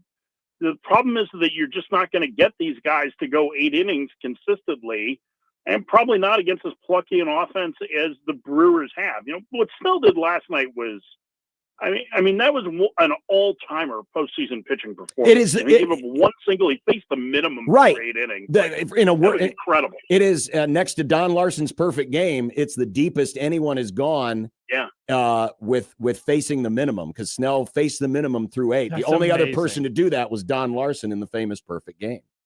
Yeah. So I mean, they're going to have to count on somebody to do it, and they have not proven that they are effective. So somebody's going to need to turn a page pretty quick here if the Dodgers bullpen is going to be up to snuff. But I think that's something that certainly works in Milwaukee's favor. Mike, going over to the AL, and I don't even want to really ask you about the ALCS to start. I want to ask you about Game 5 on Friday because that thing was awesome, super intense. It honestly, it was one of those games that reminds me, oh, that's right. Like me personally really love baseball. And that was the best example. It was Mike. I'm serious. I was so into that game. Like every pitch is just so intense. But I did want to ask you, because I know what the analytics say, but did you think in the moment that they were making a mistake pulling Scooble? Because like as a child of the 2001 World Series, I always am like, young Kim ain't coming out that tunnel. But Schilling and Randy Johnson, they stayed in the game until the very, not the whole game. I didn't expect him to pitch all 9 innings or 15 for that, example. But I can't believe they didn't give him one more inning, given he was still in the 90s. Yeah, he was toast. That's what it amounted to. So we had AJ Hinch on our radio program this morning, as we do on every Tuesday. And I asked him about that because I was there for the wild card series when Scooble looked like he was going to be done after 6 innings and kind of came off the mound acting like it and went back out there for the 7th. And AJ kind of had to tell him, he's like, hey, listen, like you're going to go back out there. And he ended up going 7 1/3 in that outing. And he said the difference was, he's like, one, Cleveland had a lot of left-handed bats and they were down towards the bottom of the lineup when he left Scooble in.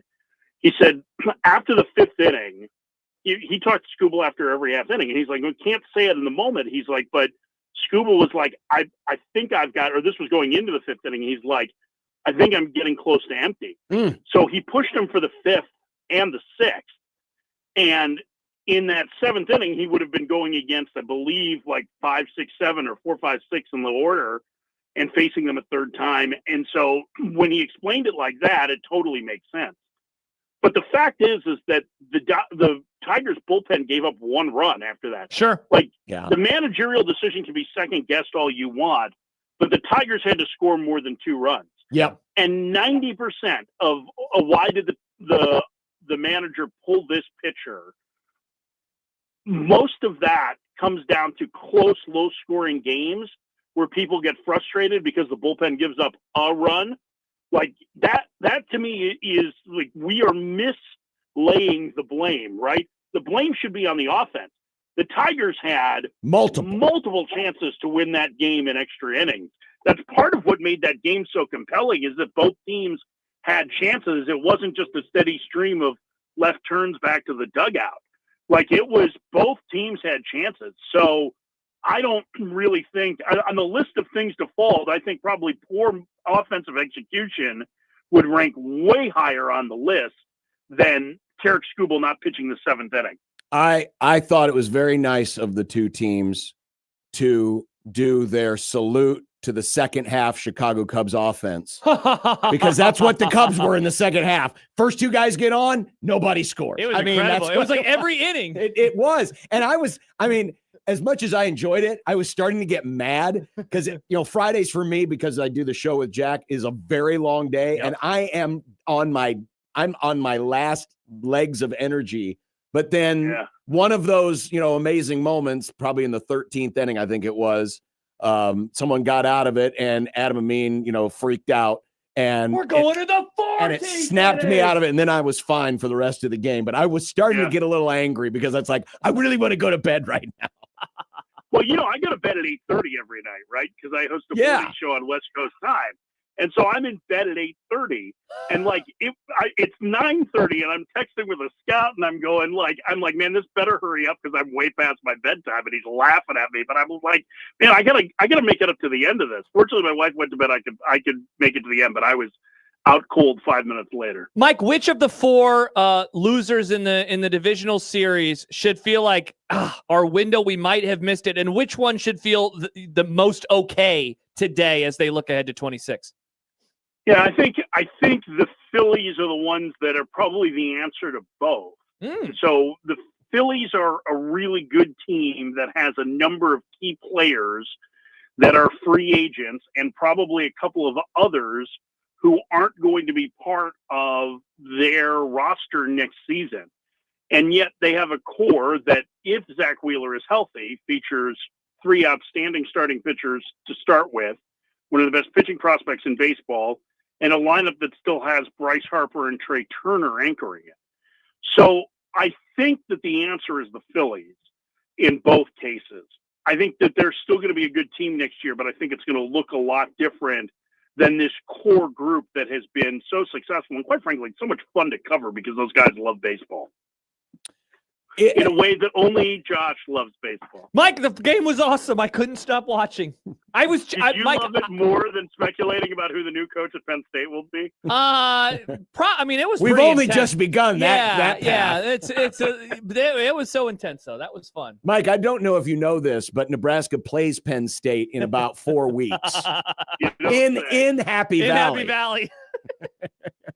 Is there concern that the coach that nobody liked until Penn State was interested in him won't be getting on the plane back to Lincoln to take on Iowa? We have speculation that after the game in the press conference, he takes off the red and puts on the blue right there, just right then and there, just because they can. Have the last 3 games, so we're going back to Friday, but then also Sunday and then yesterday, how much of what you saw in those 3 games by the Mariners is validation on the opinion you have shared with us that this is the best roster in the AL? Yeah, boy, that's like, I think we saw that their lineup yesterday is a lot deeper than it has been in the past, right? Like, that's been one of the things that has really impacted them. But when you've got Jorge Polanco and Eugenio Suarez and, Josh Naylor, filling out that lineup, that's a real playoff caliber lineup. I think, they've had a really good relief corps. I don't think people have paid as much attention to it. They had to have some heroic performances in here, though. What Bryce Miller did on short rest and what has been a miserable season for him was super impressive on Sunday night. So, yeah, is that a testament to the talent that they have on the roster? I think so.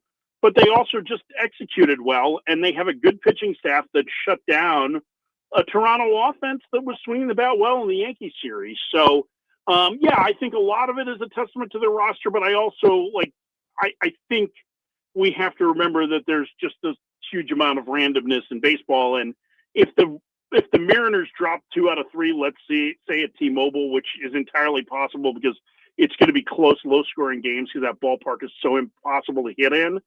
I think that won't do anything to diminish the fact that their roster is the best one. I was going to ask you, do you think the series goes back to Toronto? I think I think there's a good chance that it does. And Toronto's not a bad team. It's like Game 3 is obviously pivotal, right? Yeah. I don't think it happens if the Mariners win Game 3. I think that's it. But I think at some point, I think Toronto's going to win a couple of games here. And I think Seattle's in a great position to be able to get to their first ever World Series. But I would never count Toronto out. So I would say it's more likely that it goes back to Toronto than it is a sweep. And then obviously tonight, I mean, the Brewer, is this a must win for Milwaukee? It's hard to say that it's a must win until your backs are absolutely against it, but they'd sure like to go to LA 1-1. I mean, they have their best pitcher going in Freddie Peralta, and their pitching staff, I thought, did a fairly credible job. They give them a lot of traffic. That's how you have to beat the Dodgers. Like, they're going to put base runners on. So they're going to need a better offensive output than what they had against Snell. And again, like 99.999% of that was Snell yesterday. They don't have an easy task with Yamamoto, who's coming off a rough start too. So I think he's probably going to be motivated to pitch well tonight. Not that he wouldn't have been anyway, but there's a little extra motivation to it. So I think it's an important game for them. They would love to go to LA tied at 1. But I wouldn't go so far as to put it as a must-win quite yet. One of those, we'll finish up on this, one of those former playoff managers retired yesterday, Mike Schilt of the Padres. Yeah. I heard you having this conversation late in your show yesterday. This is the 6th, 7th manager that Preller will have under his reign, right? I think if you count full-time managers, it's Bud Black, Andy Green, Jace Tingler, Bob Melvin, Mike Schilt, and then there's some interims in there. Right, Rod Barajas, Pat Murphy was an interim. So this would be the 6th permanent Dave field Roberts. Yeah, 6th permanent manager in 10 years. So 11 years. Is Preller just one of those guys it's hard to work for? And I wonder, and I don't know if this is related or not, but has analytics made the relationship between who buys the groceries and who cooks the groceries more difficult? Yeah, good questions. One, I would ordinarily say that AJ Preller is an acquired taste for most managers. I just think that he and Mike Schilt are tasting the same food in a lot of ways. AJ is old school. He is a scout. Like, he is not a data-driven decision maker. And Mike Schilt is kind of cut from the same cloth. In fact, AJ Preller did a press conference today talking about it, and he said, yeah, Mike and I are having lunch tomorrow. So presumably Mike's coming on with us right before he has that lunch. So there's still a relationship there, right? Like, that those are two guys that I think are cut from the same cloth. But I also can see how that relationship, because I don't think they know how to stop, would help to cause Mike to be like, man, like, this is a lot, because it's just like AJ doesn't sleep. I mean, and when I say that, you say that about a lot of people, but I literally don't think that he sleeps. Like, he plays pickup basketball and he thinks about baseball. And if he sleeps 3 hours a night, that might be aggressive. Like, he is just all in all the time, and like texts at all hours of the night, like that kind of stuff. And I think they had a good relationship, at least from what I can gather.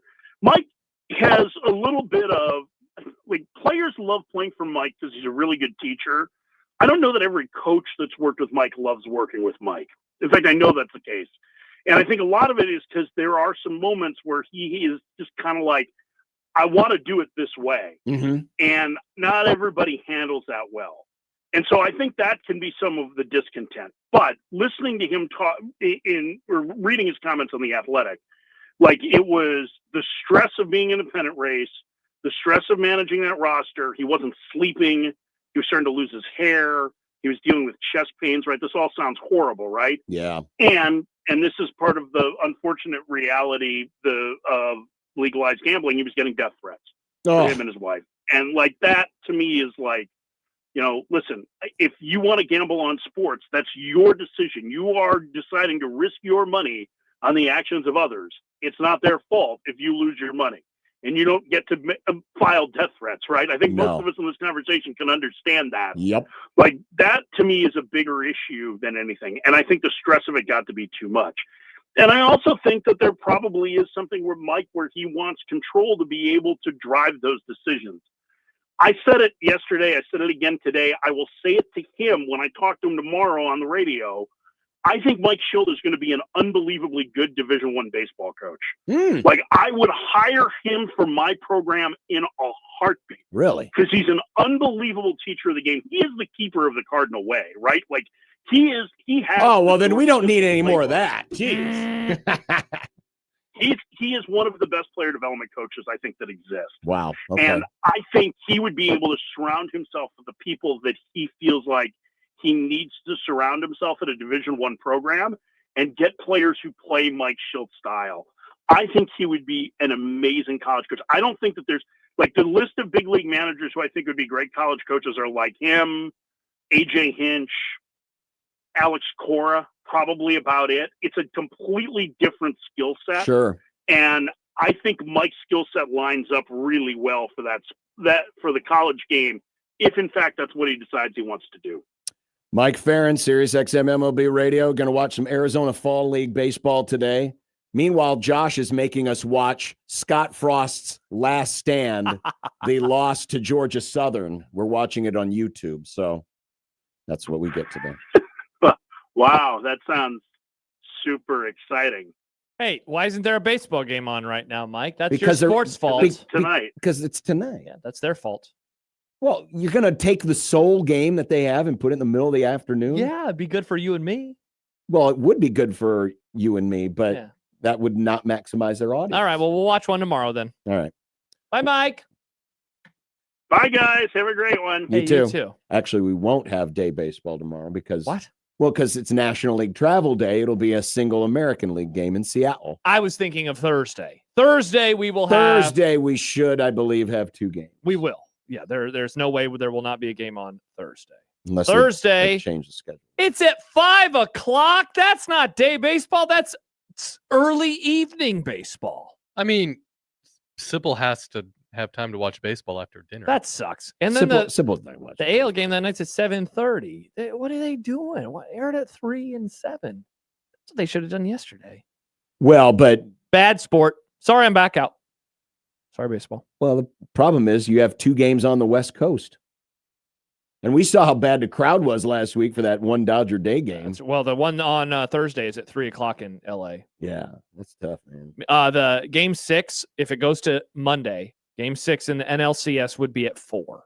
That would be the one true day game for you and me here at the station. Bummer. So we're basically all out of day baseball the rest of the year. That's day sad. baseball's canceled. Baseball is canceled. Okay, enough. I miss it already. No, you don't. I liked game 5. That was fun. All right, when we continue, got an email today regarding Matt Rule Okay. and his dream job. Also, Dylan was asked about it again today. Apparently, there's been. Well, he's asked about it for the first time today. Yeah, right. Because sharing a story of your own opinion on Instagram isn't. And for those of us who with refuse, the padlock emoji. for those of us who refuse to use the Instagram, John, you have used Instagram. Yeah, you and can't then say I you refuse. realize it's too much. I just don't need that in my life. The Gasmo was a good bit. It was a good bit. But it's over now. Yep, it is. It's over now. But yes, we'll talk about that too. 1620 the zone.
This week, our zone deal is for Backlot Sports Plus Bar, located inside ACX Cinema 12 Plus in Elkhorn. Big games, big screens, best food, including that great Detroit-style pizza that they are noted for. The best seat in town is waiting. See you at Backlot Sports Plus Bar. Listen all week to Gary and Matt for your chance to win gift vouchers and find out more details about our zone deal this week for Backlot Sports Plus Bar at 1620thezone.com. Today at media session with Dylan. Here was Nebraska's quarterback. Imposed in support of your coach, Matt Rule. Yeah. How have you seen him handle the last 48 hours? Obviously, you guys know that his name's attached to this other job that's suddenly open. How have you seen him handle it? Oh, I mean, it doesn't faze him at all. It's just people stirring stuff up and making things, bigger than it is. And I couldn't tell you he's as locked in as ever on this football game to get this win. So I just had to make sure that everybody knew that that's our head ball coach, and he ain't going nowhere. He's staying right here. You're a captain, so you got to call the teammates too a little bit, and even some of the young guys that just got here. Yeah, I mean they've asked, and those guys don't really understand, don't really believe what you read on the internet. So I mean, just like guys, he ain't going nowhere. He loves it. It doesn't really matter what he says. His wife loves it here. She got her business going and all that stuff. So even if he wanted to, he couldn't. So he ain't going nowhere. Okay. Something I noticed. Dylan Raiola said that he's locked into this game, not this season. Oh, Nick, you stop it. Well, that is an interesting point that you make, young Nicholas, because It is? Well, yeah. I mean, it is. It is a bit of semantics. Why would he specify this game? I would assume Because it's a game week, you idiots. They're focused on the game. Well, They're not focused on the season? No, because it's one game at a time, Nick. Yeah. And John, do you not know sure. ball anymore, John? Well, John's trying to upload something. He's No, barely I'm listening to me fine. right now. I'm listening to you. I'm listening. I'm totally listening. Also interesting that the angle they're going with is just blaming Matt Rule's wife. I hate that crap. That is so annoying. I mean, God. In all seriousness, all kidding aside, because we know what can happen. I'm not saying it will happen, but we know what can happen. People have changed their minds, or situations have gotten. The poor woman is going to be vilified by some, not all. It was by this some wide people, the whole time. By some people, yeah. If he does end up going to Penn State, because everyone's saying, oh, she makes all the decisions anyway. Yeah. And I get part of it Wasn't my call, folks. It was my wife. Sorry, my wife. I mean, the old ball and chain. Am I right, fellas? Part of it is the it's just something we say. Hey, the wife's always in charge. She wears the pants. Hardy har har. I mean, she chooses our favorite baseball team. You know what will happen if he is offered the job and he is seriously considering it. He will sit down with his wife and they will talk it out. That's normal. If I had a job offer, I would also sit down with my wife to discuss it. Right. But I wouldn't say, "Well, it's her call," But mainly because it puts it on her, and with a fan base that can be a little crazy sometimes. Especially because she owns a business as well. Yeah, no kidding. Hey, you better tell him to stay here. Let's all settle down, shall we? But should that ease anyone's concerns? Dylan says he's our head ball coach. I don't know. Do you? Well, let's He's like ask. a 20-year-old. Let's ask Rulatron. 6900. All right, let me start it up.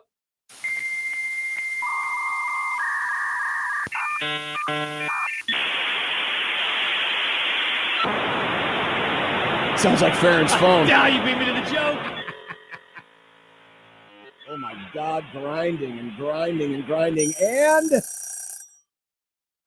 it went up 27%. Dylan says he's not leaving, and now the computer thinks it's more likely for him to leave. I mean, the fact that he used the same talking point as Matt Rule implies that they've had a discussion and they're like, this is the story. Can you trust anything that comes from official sources?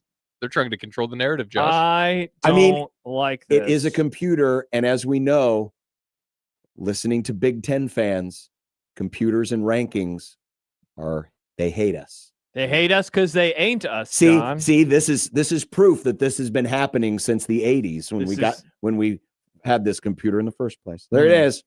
27% that Matt Rule leaves, according to Rulatron 6900 from 1620 the computer. Travis says, not going to lie, Matt Rule turning down the Penn State job, causing Nittany Lion fans to blame his wife would be low-key hilarious.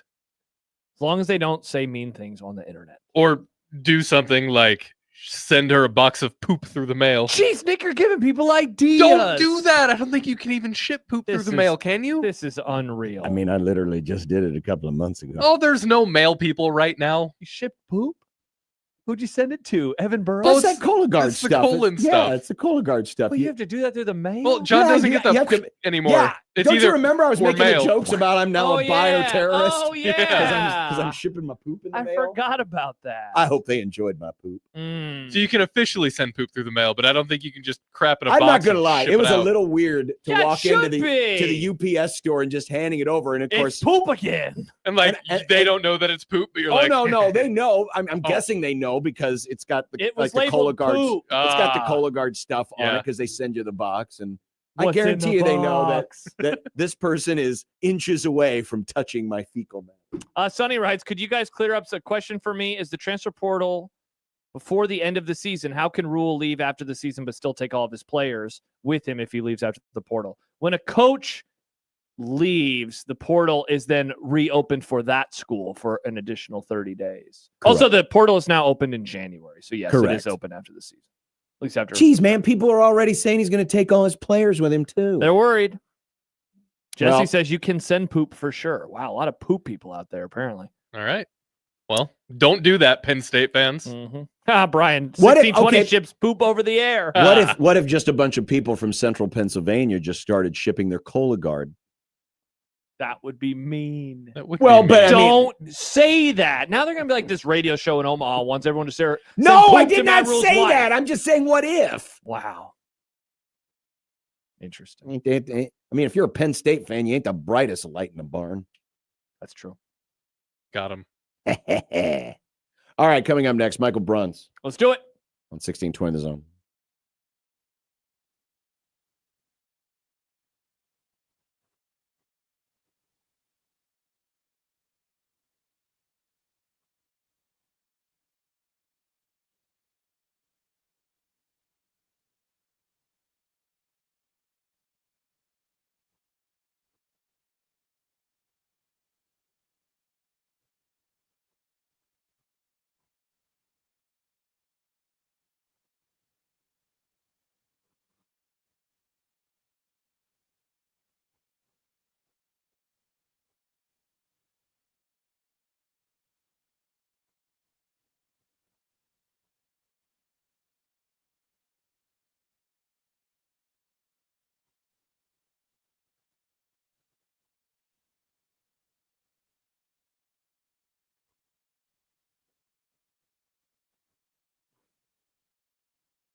Here's a story of a man named Brunsey who covers Husker sports, boys and girls, like football and basketball, even weightlifting, like front squats and curls. Then one day, good old Brunsey called a talk show, and acting on what they thought was a hunch, John and Josh wanted to start a family. And now we get to talk to Michael Brunts. It's Michael Brunts. Michael Brunts. Now we get to talk to Michael Brunts. Well, that was a fun little exercise. Yeah. Trying to figure out what the average time of Nebraska games. So they've played 3 games this year where the time has been either 3 hours and 20 minutes or 3 hours and 21 minutes, and then 2 others that went 3:30 and 3:33. And the Cincinnati game, would you have guessed, Michael Brunts, that the Cincinnati game, clocking in at a robust 3 hours and 17 minutes, is the shortest Nebraska football game of this season? No, and all those people complain about how long baseball games are. You'd have been like home in your bed by then after 3 hours. Yep. It was nice that they saved the shortest game for the latest kickoff so far. That's true. That is very very good. Yeah, I'm trying to think. Is UCLA going to be a night game? Is there the chance that would be a Brunts, there's a chance that game's kicking off at 9:30 Central Time. Awesome. It could be. It could happen. We're going to get it one of these years. Maybe it'll be this year. Yeah, and you're not getting a night game for USC now because apparently Penn State can't hold its liquor. So, dude, this is the worst news. And John is so happy for this. John is unable to say that he is not a troll. He is the biggest troll in the whole media. Because I like something that makes me a troll. No, because you like it because it makes Husker fans mad. You actively like it for that reason. I like it for me. And you also like that Husker fans get mad. like it. No, only some Husker fans. There are some Husker fans that like the earlier kick. Not for home games. Anyway. I want that game to be at 2:30. I love 2:30. Enjoy an 11 a.m. kick. I like an 11 a.m. kick. I'll say it. Yeah. I wouldn't mind. I would not mind the USC game being at night, just for a little change of scenery. Josh, if you think about it, the night games are better for me because that means 16:20. The pregame starts in the middle of the afternoon, so I've got all morning. Yet I like 2:30 kickoffs. 2:30 is a fun kickoff. That's my favorite kickoff. It is a fun time. All right. Where are we going? If Matt Rule, we're doing a what if here, based on what you heard yesterday in the press conference, channel, your reading of the tea leaves. Let's pretend that Matt Rule had his own Rule-atron 6900, and it was reading more than 50% that he wanted to leave. What do you think Troy Dannon has in his bag to coax him back? Or what would it take to put in his bag to coax him back? Yeah, I mean, it's probably it's a hard question because I mean, how many times do you think Troy Dannon's told Matt Rule no? Oh, that's a great question. Do you think that happens much? No, I don't think so. I think the only time it's probably happened if Rule said, "Hey, would you like a beer?" and Dannon said no, because he wasn't feeling in a beer mood. That's about the only time.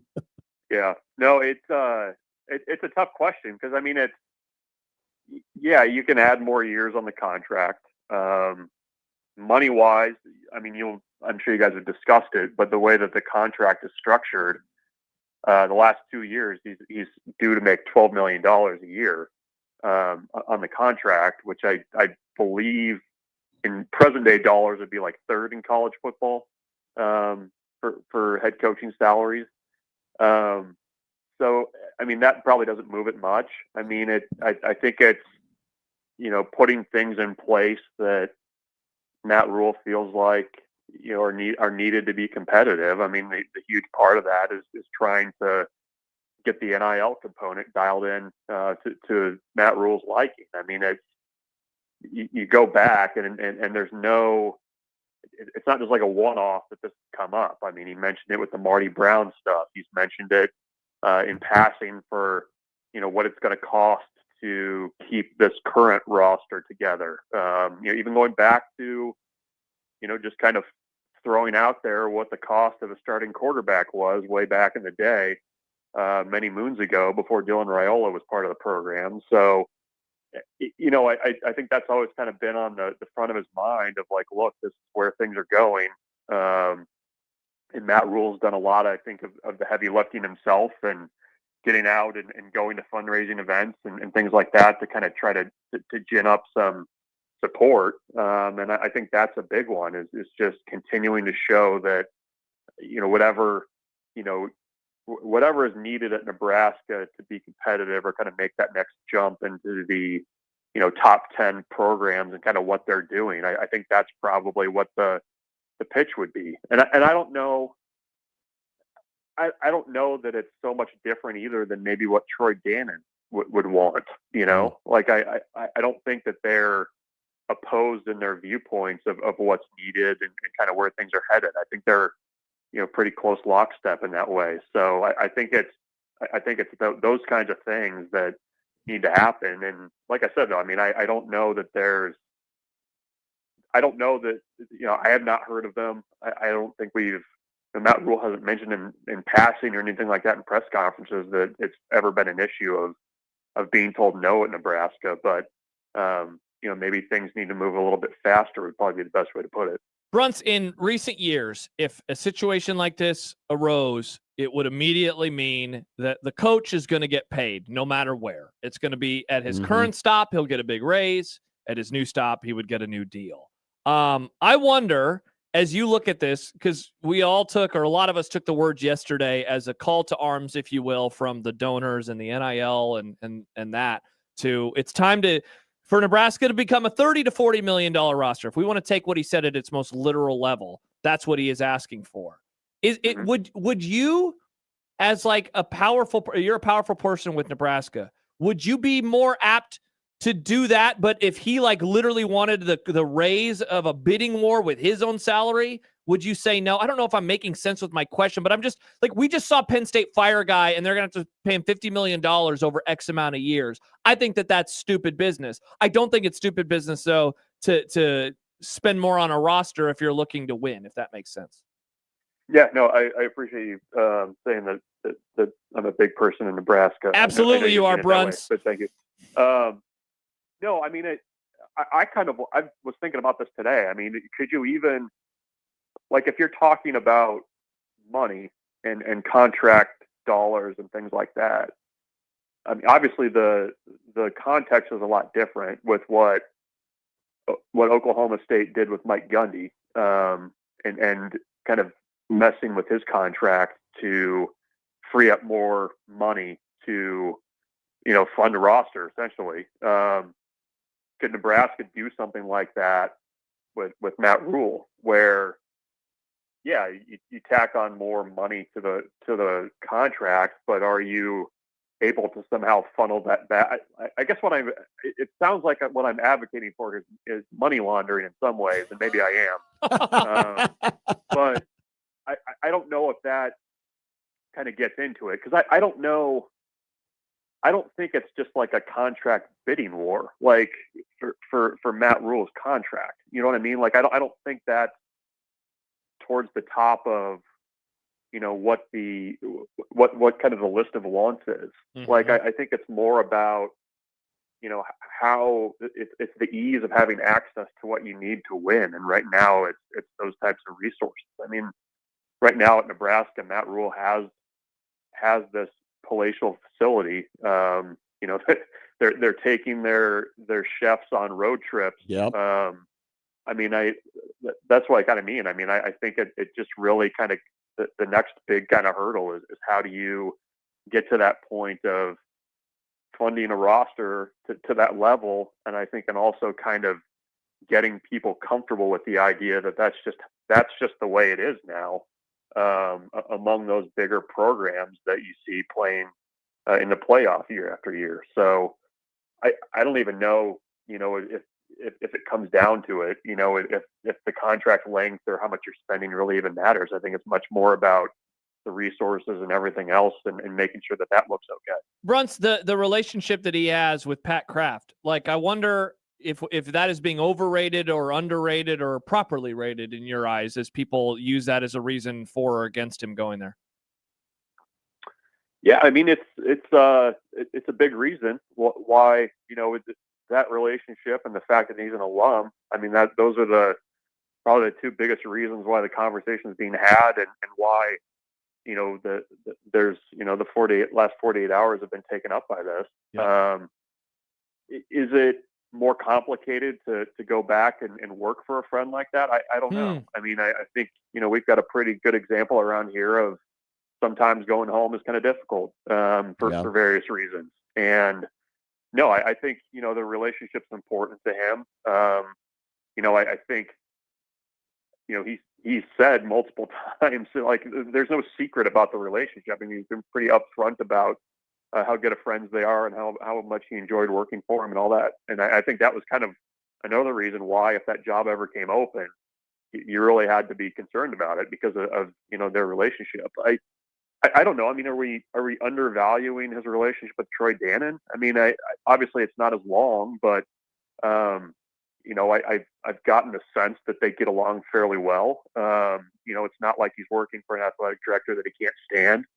So I don't know. I mean, I think certainly it's part of it, and it's going to be a talking. The relationship with Kraft is going to be a talking point, but I don't know. I mean, I guess that's a long answer to say I think it's probably being appropriately valued in the conversation. I would tend to think, just based on how he talks about him, at the very least, what we can say is it won't be a negative relationship that will help drive him away, right?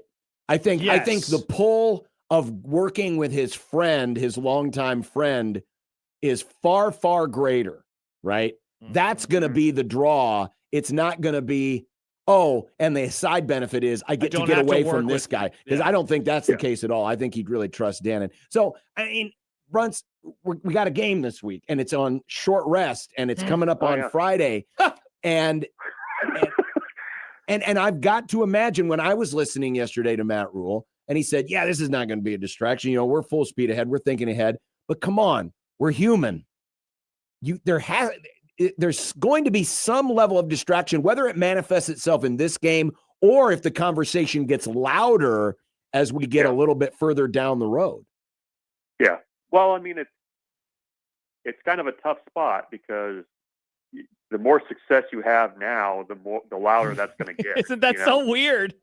So yeah, I mean, you're going to have to deal with that in some way or another if you're able to continue the role that they're on. I mean, that it's got to, the fact that it's probably taken up some meeting time and discussion time over there. It's a distraction. I think it's a question of whether or not you can deal with that. I think it's going to be a pretty good test of the player leadership on the team. How loud is Dylan Raiola's voice in all this? And trying to keep guys focused. I mean, you're going to have to lean on guys like Deshaun Singleton on the defensive side of the ball to, I think, keep everybody kind of dialed in. I do wonder, in just the way college sports are now, though, like the question of if somebody's leaving or going or whatever, like it's just kind of part of the deal now, right? Like, teammates leave, guys hit the portal. There's very little, kind of consistency, it feels like. So I don't know if players nowadays are a little bit more savvy about that stuff than maybe they were a decade ago or whatever. But yeah, I mean, I think it's going to be something that, you're going to have to deal with until there's some kind of resolution either way. Whether that's, Penn State hiring somebody else, or whatever happens. So, yeah, I mean, it's not going to go away. And that's, kind of the crappy part of, the way college football is now with coaches being fired so early in the season. It really kind of ramps that up so early. I mean, in some ways, Nebraska's kind of getting, a little bit different version of it, but kind of what UCF got with the whole stuff with Frost. That only got louder as the season went on, and things kind of took off. So yeah, I mean, I'll listen to guys say it's not a distraction, but I mean, it's going to be something that you're just going to have to continue to address if you're Matt Rule and that coaching. Will this be a 24/7 migration up to Minneapolis? Means this is one of the good close home games or road games? Yes. Yep. Nice. Bunch of dudes in a very small rental car rolling up I-35. Why are you doing a small rental car? Cheaper. Well, we're well, I think like a standard car, but I like to stretch out. They're not like a smart car. They're not piling. I mean, into one of those. Josh just Well, did describe Bruns as a big person. I thought maybe he's at that giganticism that Andre the Giant had, and he's growing all of a sudden. Yeah, I'm angular. I've got to stretch out. Yeah. So no, we're not like a Fiat or something like that. Now that would be funny. Seeing these three guys crammed into a smart car. Stuff Schaefer in the back of it somehow. That would be that'd be all right. And it's only like it can only get up to like 60 on the interstate. So you have all these angry Northern Iowans. What are you doing? Well, I look forward to all the great coverage and enjoy the dilly bars and the walleye and the yeah, they serve walleye there. Sounds great. Yeah, all that fun stuff. Paul McCartney's in town too. That's really the same night as the game, Friday night. You're kidding. Maybe he'll do a concert like there was at the North Carolina game a couple weeks ago. Yeah, I think he's. You say hello. He's playing over in the Viking ship over there, I think. That is awesome. Now, how far away are you familiar with the geography? Is it because I thought the football stadium's downtown, the college stadium, it's on the other NFL side of the stadium. river. Yeah. Okay. They're I didn't know if I mean, you could drive there, but yeah, they're a little bit ways away. Man, but what if Paul McCartney just decided, hey, I'm gonna get in the helicopter now. I'm gonna get in the helicopter now. I can't even do a Paul I McCartney. know, that's pretty terrible. And like he leaves his concert mid-concert to fly to the That would be stadium, do a badass. halftime act, and then come go back. back. You say Get a bunch of Minnesota fans in those like maroon and yellow overalls rolling in to listen to Paul McCartney play some Wings hit. Maybe that's what you get there. Oh, no one wants that. They want the Beatles songs. What do you mean? He had some good Wings I know, stuff. but I want the Beatles. If I went and saw Paul, I'd say Beatles only, Paul. Not even Band on the Run? That's a wouldn't want song. a little Band on the Run? I want the Christmas song that Jack Mitchell hates so much. All right, Brunsy, well, have a great, safe trip up there, and we'll talk to you next week. Bye, Bruns. Sounds good, guys. Yep, see ya. We'll take a break. When we come back, A lot of responses. Don't pay him, says one of our emailers. Don't pay him. Like at all in general? But it seems Well, like I actually think this guy would say yes. It seems like there are a lot of people, and maybe they're just doing it to talk themselves into he's not leaving by saying this is a stupid move for Penn State. This doesn't make any sense for Hey, Penn State. I'm saying that. Well, let's discuss that next on 1620 The Zone.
Boom, boom, boom, boom, boom, boom, boom, boom, boom, boom, boom, boom. Week 6 of 4-quarter pick'em is open. Make your picks now. Get a piece of the prize. It's $250 for a weekly winner. Pick 10 games, not against the spread. Just pick 10 games straight up. And you can do it right now. Go to 1620thezone.com. And while you're there, sign up for the email club, because the email club listeners get the email or gets the picks a day early. And the tiebreaker is earliest entry received. So it behooves you to get them on Monday, make your picks early. And if you're one of the winners and you're tied, you get the prize. $250 a week. Jim won last week. Jim. And it's $2,500 at the end of the season. You get a prize. It does make a difference to get in early, by the way, because we've had a couple already this year that were decided because they got in early. Excellent. That's how tiebreakers work. Through the email. Okay, as we talk about Matt Rule here, what's going on? Well, I think there are some people who are convinced that he's not really a candidate. Penn State really doesn't want him. That's not really. I think, this is my opinion, there are 3 kinds of candidates. Okay. There's your prime candidates, there's your secondary backup candidates, and there's your fringe candidates. Okay. Right? Yep. Prime candidates, pretty self-explanatory. Are you talking about these are the heavy hitters? These are the guys on any athletic director's either wish list, dream list, whatever you want to call it. Dan Lanning. These are and Kurt Signetti. And they can be Urban Meyer. And they can be the natural candidates. The secondary ones. Lincoln Riley. The secondary ones are the ones if you swing for the fences and you miss, the next time you're at bat, you're trying to hit it into the gap. You're trying to hit a double. You're trying to hit to the opposite field. Right? It's your secondary coaches. A lot of G5 guys. Yeah. Hot coordinators. Maybe the next level down in the Power 4 or veteran assistant. Sure. And obviously the fringe is the rest of the rest, the experimental hires, the gut feeling hires. The oopsie poopsie, we're hiring Mike Riley hire. Exactly. Bill Callahan. Exactly. Mike Riley was a fringe candidate. He ended up being the guy. Oops. And in my opinion, Matt Rule is either number 1 or number 2. He's either a prime candidate or he's at worst a secondary candidate. But if you're trying to convince yourself that there's no way in the world that Penn State's going to be interested in Matt Rule, you are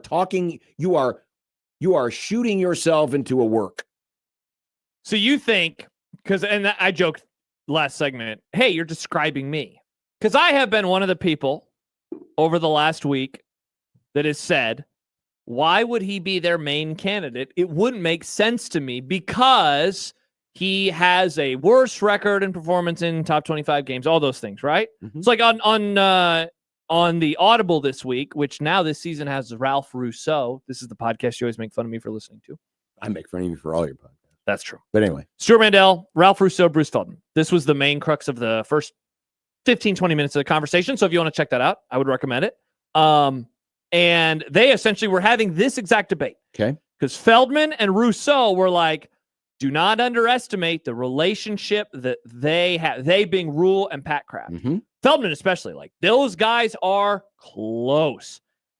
Mandel, though, was looking at it from the, why would they do that? That wouldn't make sense. You just fired a guy who was this, and you would hire a guy who, to this point at Nebraska, has not done the thing yet. Mm-hmm. And they're 5-1, but they were 5-1 last year at this exact moment in time, right?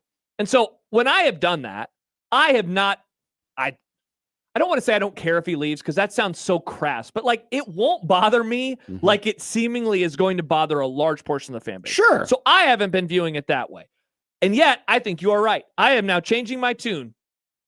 I'm changing my tune. I think that he is a combination of 1 and 2.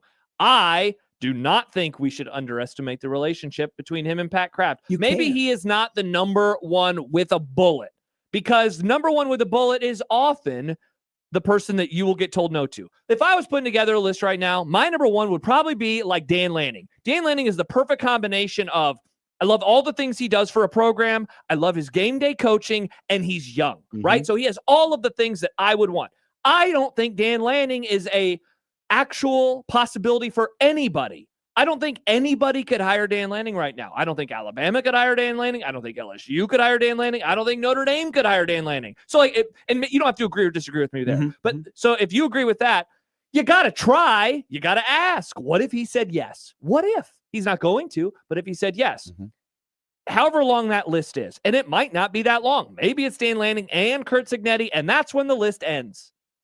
Matt Rule is on the next list, and he is probably atop the next list, regardless of how the fans and boosters at Penn State would feel about it. Now, you have to get them to sign off on it. Sure. Not the fan base, the boosters. Sure. But that's where he sits. A lot of folks are like, Matt Rule hasn't won any titles. First of all, if Penn State is shooting for coaches that have already won titles, well, guess what? You're down to Dabo, you're down to Ryan Day, and you're down to who are we missing? Somebody. Kirby Smart. Yeah. And and we'll throw in Urban Meyer if you can pull him out of retirement. And so the idea that that Penn State is going to hire a coach a level up from James Franklin, I think the odds of that are very long. A level up from James Franklin. Now, right, but I said outside of those four, right? Yeah. Because those are really the only coaches. When you look at the achievement, when you look at the total achievement, it's pretty much impossible to find a better coach in terms of if you want the ultimate than him that you could get. And we often make the mistake of, well, they fired this guy. That means they're trying to level up. Leveling up doesn't just have to be, hey, the next guy's resume is better than the resume of the guy you fired. Again, that is a very tough task because especially if you have a coach who has accomplished as much as Franklin has with the total number of wins, getting to the playoff last year, winning a Big Ten title. And it's very difficult. LSU fired a guy a few years ago and they didn't level up. They hired but you know where they did level up? They wanted a more adult in the room. And say what you will about Brian Kelly. They wanted someone who wasn't embarrassing to them. They didn't want someone who had a Cajun accent. I'm serious. Like they wanted that kind of guy. And what does Matt Rule offer? Exactly. Cajun accent? Yes. Yeah. But so the idea is, and see, you bring up an interesting point there, because one of the criticisms that I have seen of James Franklin and why it didn't work at Penn State was that he was kind of persona non grata. You didn't see him around very much. He did not ingratiate himself as much to the community. Yep. Well, there's a guy down in Lincoln who he loves ingratiating himself. And it's so much easier to ingratiate yourself to the community when you've been in the community before and you're of that community. Sure. So there's a lot of things that go into this. One of the things that I think too many people are focused on is that, well, Rule's only a program builder. That's all he does. And Penn State doesn't need to be built. Well, that's because Matt Rule, that's the only thing he's ever been asked to do is build programs. He's never inherited a great situation before.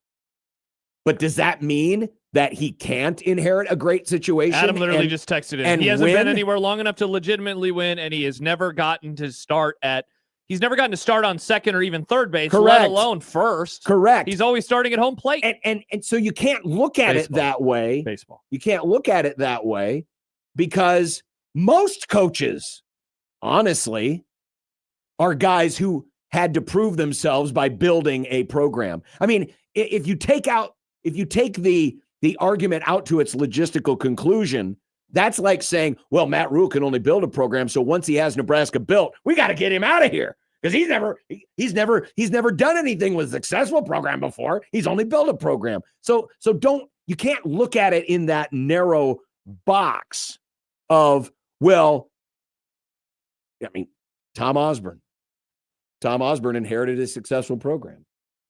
I mean, it can work. It's about leadership. It's about finding the right leader. And one of the reasons why I think Matt Rule is one of the top 3 candidates for this job is because the guy who's making the hire, it's not just because they're friends, but it's because they've worked together. And it's because Pat Kraft has seen up close and personal how the man works. Correct.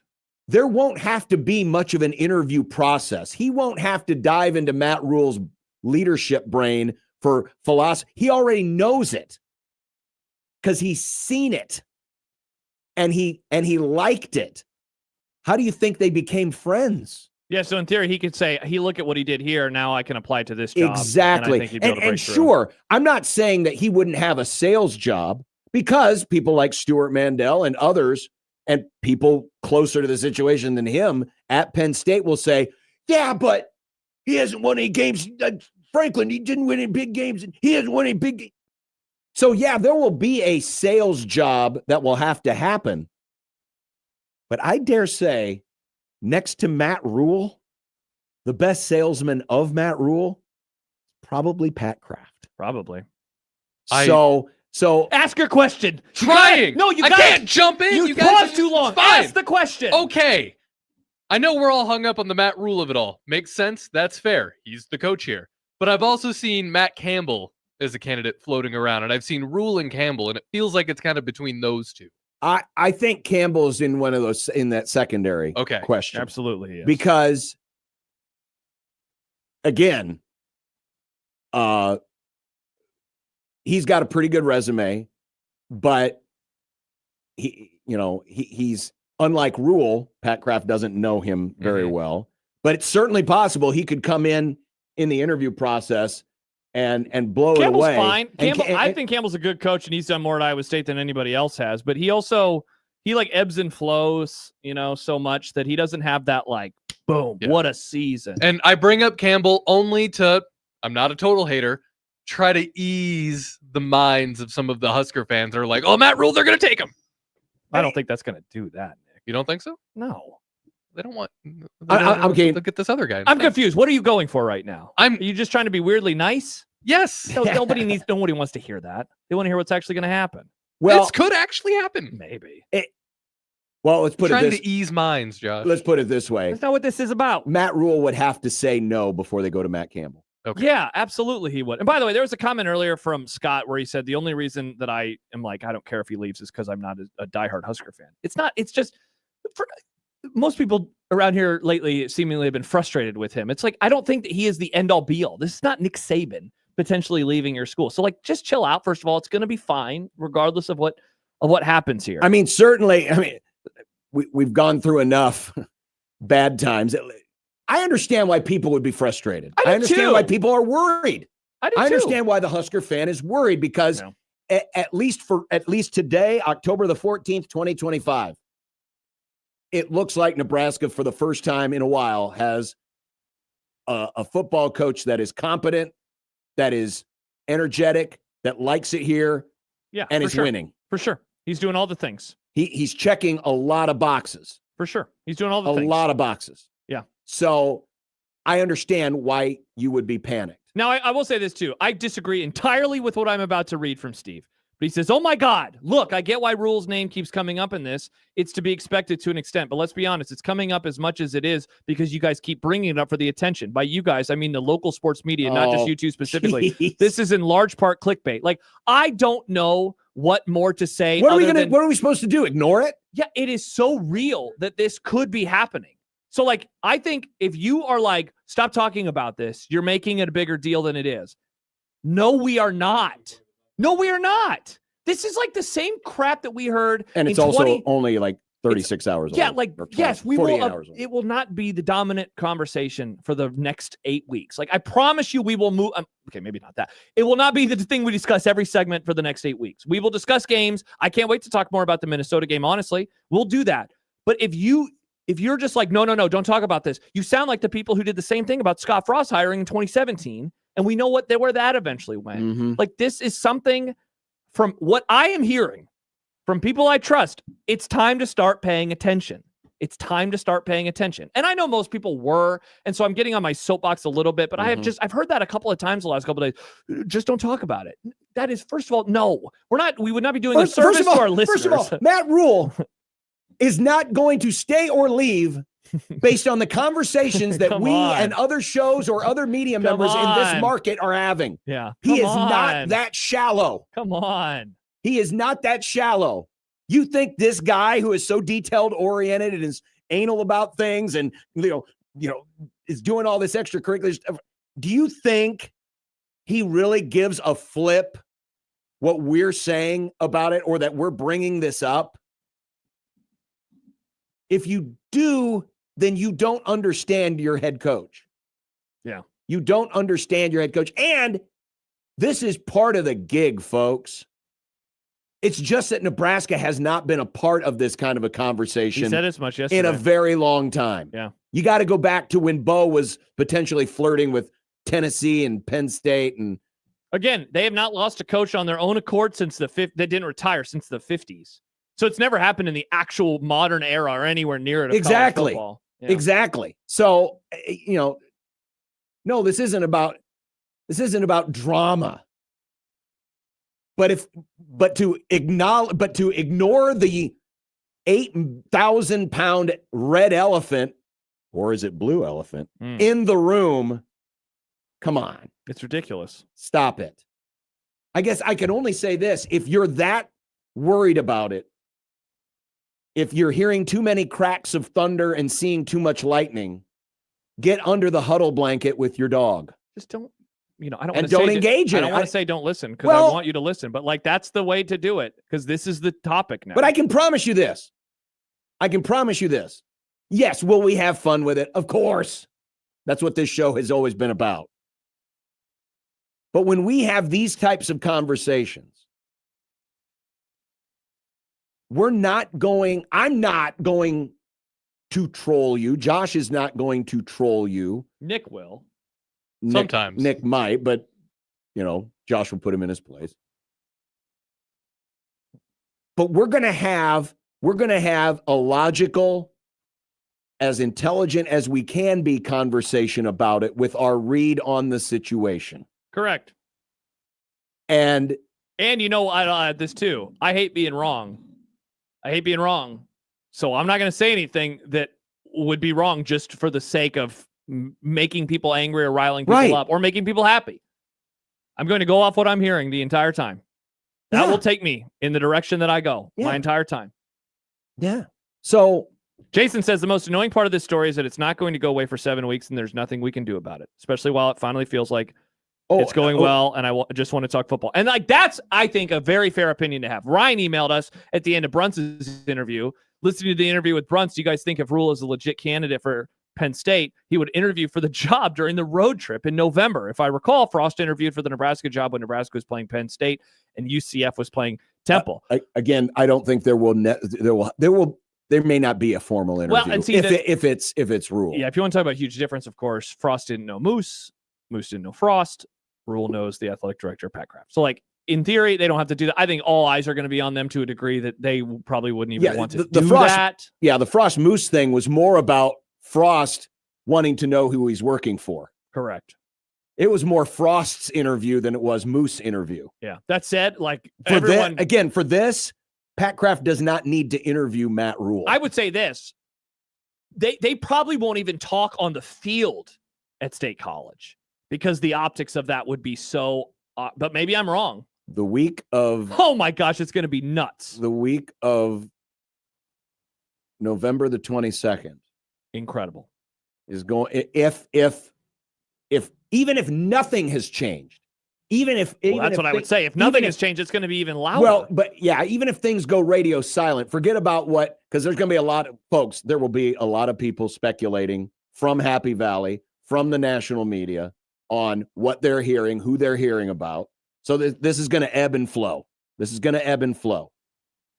And a lot of the stuff may not even come from here. Because my guess is this. Matt Rule is going to move heaven and earth to not talk about this. I mean, he did it yesterday, and I thought he did it very professionally. And I thought he did it as honestly as he could. Mm-hmm. But my guess is, assuming that this is still a story in 3, 4, 5, 6 weeks, is one of two things. Number one, Matt Rule will just he'll get short and he'll say, guys, really not going to talk about this anymore. Or the media may stop asking about it. Probably. Or it will be maybe just once or whatever. That there will be enough signals sent that it's like he's not going to talk about it. It doesn't matter. For sure. So I mean, I mean the possibility of there being radio silence at this end, pretty good. But if this is still a thing, the week of the 22nd, if you don't like the thunder and the lightning right now, it's gonna be louder. We got a hurricane coming that week. Yeah. We still got to get to that email. We do have to get to that email. Mm-hmm. We got Sipple. We do have Sipple. Sipple was asked in the chat today on a scale of 1 to 10, 1 being he stays, 10 being he goes. Where is he at? The number will surprise you. Or maybe it won't. I don't know. We will get to that email, but you know what? I want to honor those who are thinking that we're stirring up drama. Why? And How, instead, I want to talk about something more important. And it was something Matt Rule said yesterday. Oh, okay. And it's disturbing, and it's going to be more distracting than any Penn State rumors. Oh. Next on 1620 The Zone. But first, Josh Peterson here for KRT Athletic Muscle Cream. A little chillier yet again. And I know, as someone who is often doing something athletic, or at least attempting to, outside, that when the chill is in the air, need a little bit more stretching, need a little bit more warming up. And sometimes you don't always prepare your body like you should, and that results in a bump, a bruise, or perhaps even a strain. Well, with KRT Athletic Muscle Cream, you can prepare your body for the chill in the air as the temperatures drop and going outside, because sometimes you just don't always stretch exactly like you need to. The unique formula primes your muscles by increasing blood flow and oxygen delivery, allowing for a more effective warm-up. And if something happens during a workout outside or inside for that matter, KRT Athletic Muscle Cream will help you recover faster. Not only will it soothe tired muscles, but also accelerate the natural healing process. Find out more information and take advantage of the great deals today by visiting their website. It's krtrelief.com.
You're my best friend. I don't care. Nope. Oh. I just didn't take that song out yet.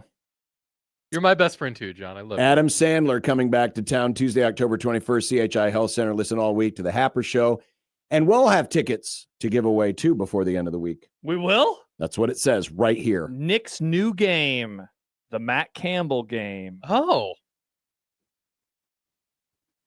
I bet you anything, Ames, Iowa, Des Moines, Iowa radio has nothing like the Rulatron 6900. Absolutely not. But they friends- have the Goober But 6900. friends, That's what I call you. if you're worried about all the distraction that this is going to create, and it could cause Nebraska to be idly minded and lose to Minnesota, friends, no, that is not the real threat. Because the real threat, my friends, is that the Surrender Whites are coming back. Here we go. Yes, it's confirmed. Dylan said, oh, please, coach. Oh, please, we want to wear the Surrender Whites. Such babies. But in all seriousness, thanks to Dave Fight. No, Dave, screw you. No. Dave, Well- you're doing it for clicks. There, I was just doing what other people. Wow. Dave I'll let Fight you go. of Husker or Nebraska Newsmax, as Josh likes to call it. No, I don't. I don't call it that. You do. That was actually fair. It was Barrett. Great name. HuskerMax.com. He did the research. Okay. on all of the times Nebraska's worn all white. And it's rather interesting. Is it? Yes, it is. Sorry, what was Is that, it? Josh? Because the Surrender Whites, they're bad. No, They're the bad. team was bad. No, The team. No. And this is why I appreciate what Dave did. What did he because do?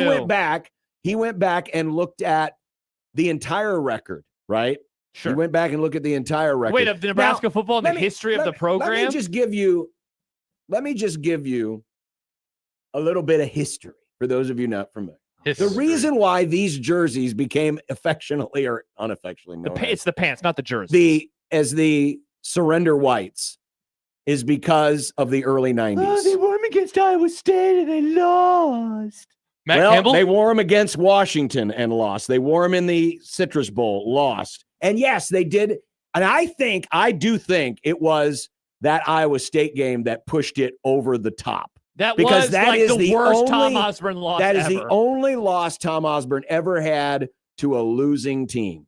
And for me and other people of that ilk, that's when we just kind of said, first off, they look like crap and you play like crap. Oh, here so we go. get these things out of here. And they never went back to them. They didn't go back to them until the ill-fated 2002, those were uniforms. bad. I didn't like the 2002 uniforms. They had one win that year on the road. It was over Texas A&M in a comeback game. Right. Shout out Nebraska.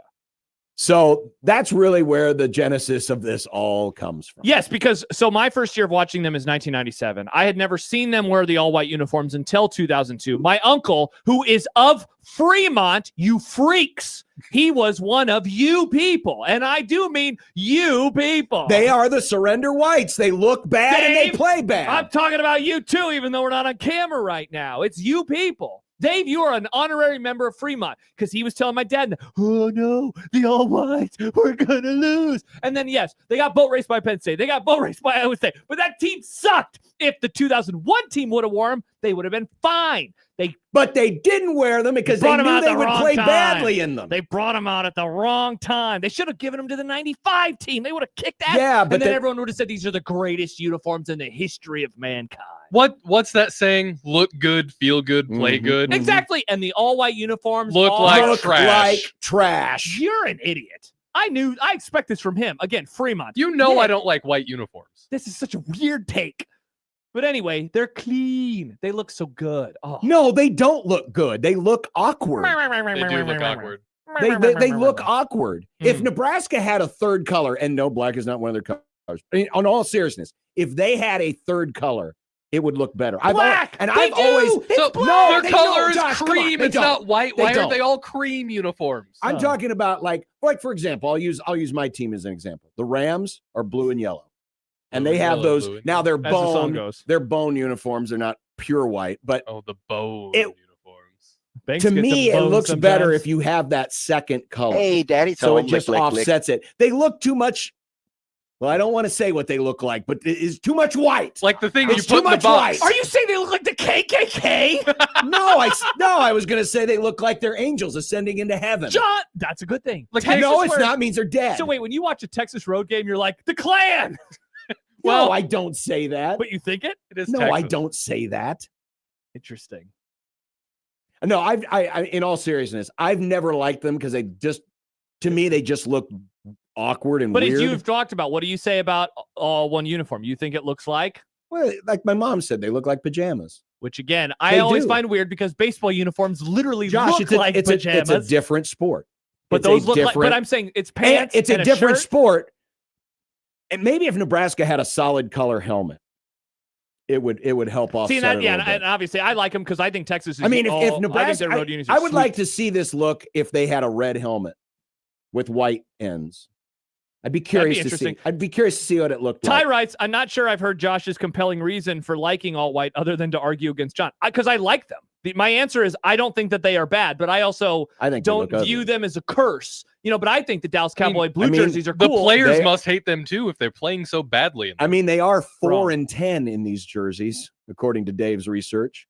Excluding 2002. Well, it's time to make it And if we add 5 and 10. 2002, they're 7 and 15, so not much better. That is pretty bad.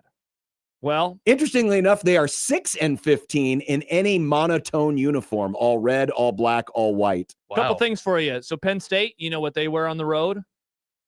Yeah. All white. Matt And- Rule. Also, you could call these white out uniforms. Is Matt Rule giving us hints? Perhaps. Is it before our eyes? It's like when you read a book and Perhaps. it's like, whoa, it was on page 4. Mm. The answer to the whole story. Yeah. He was leaving the whole time. So, friends, when Josh and Matt McMaster are having to do a sad Big Red overreaction, you know what to blame. You do. The surrender whites. No, you know what to blame. Nebraska's poor performance on the football field. Because they were wearing surrender whites. this is I don't know who came up with that term. I hate but them. God bless them. I wish that they God bless I them. kinda It was want that. probably some rando letter, voices from the grandstand letter in the Omaha No, it World probably Herald. was. Whoever that person was, whether you're with us or not, God bless you because what you I hope. gave him the best name possible. whatever that person wants Matt Rule to do, whether it's go or stay, I hope the other thing happens and they are distraught about it. Wow. I hope that person is so disappointed by Matt Rule's decision. Either way. By the I way, hope you have sons. it- Beautiful, articulate sons. any of our great friends of the program who are better artists than I am on a computer. Oh, could Canva. mock me up the surrender whites, but with a red Nebraska helmet. So it'd be No, I a can't red do helmet that. with a white end. I just want to see. I just want to see Maybe what it you'll looks like it.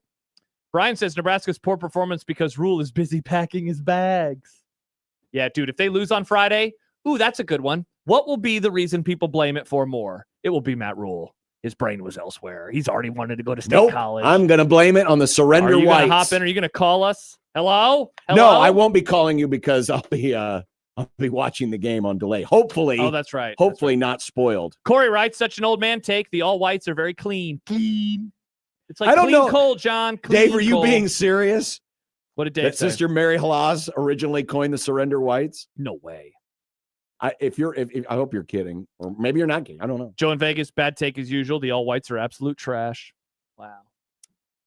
Again, You got Nick on your side. You got Joe on your side. I've just never been. I a do like fan. Dave. Dave has good taste. Now, if you think about if you really want surrender whites, go back and Google the 1962 He said that Michigan was a game. joke. They had it was okay Mhm. because she was like a regular in the letters to the editor. The 62 jerseys, they were more white because Nebraska did not have a stripes red and end. stuff? They didn't have a red end. They had no stripes. Wow. And they had the black numbers on the side of their helmet. So I mean, it really looked white. How much more white can it be? The answer is none. None more white. None more white. Nice. Well, I'm just glad that we have an excuse now. Yeah. But there is no excuse for a hot take. Oh. And I got a pair of hot takes. We're going today. back to the market. We're going back to the market, and then we're bringing on Steve Sipple. By the way, I don't think we're going to have time for this today, but I did want to say this. Sam McEwen got Jay Paterno, son of Joe, on the phone, and he is a Penn State Board of Trustee member, Mm-hmm. and he gave all sorts of on-the-record quotes about the job search. again, a reminder that this stuff is going to get very weird. It will. Very weird. It will. Very weird. We will be back with a super hot take market on 1620 The Zone.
It's time for the super hot take market.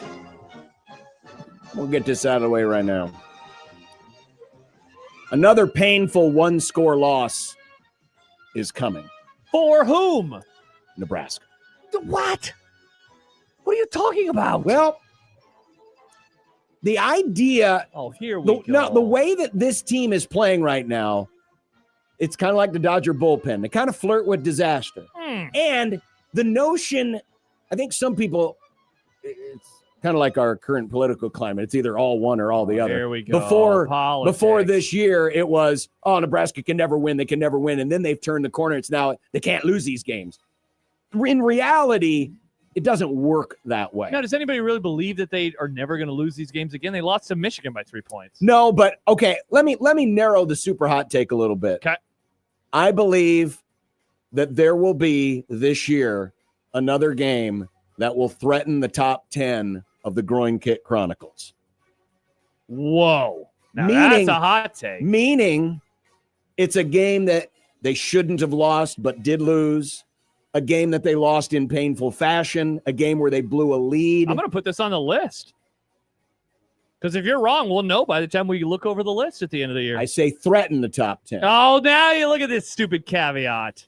Well, but you'll purposely rank it like 27th. Wrong. I just put the math in. And the only reason I say this, and I'm not even factoring in the potential for the distraction. Scott says, so Iowa? Yeah, exactly. You're talking, they're going to lose to Iowa in horrible fashion. I mean, it could be.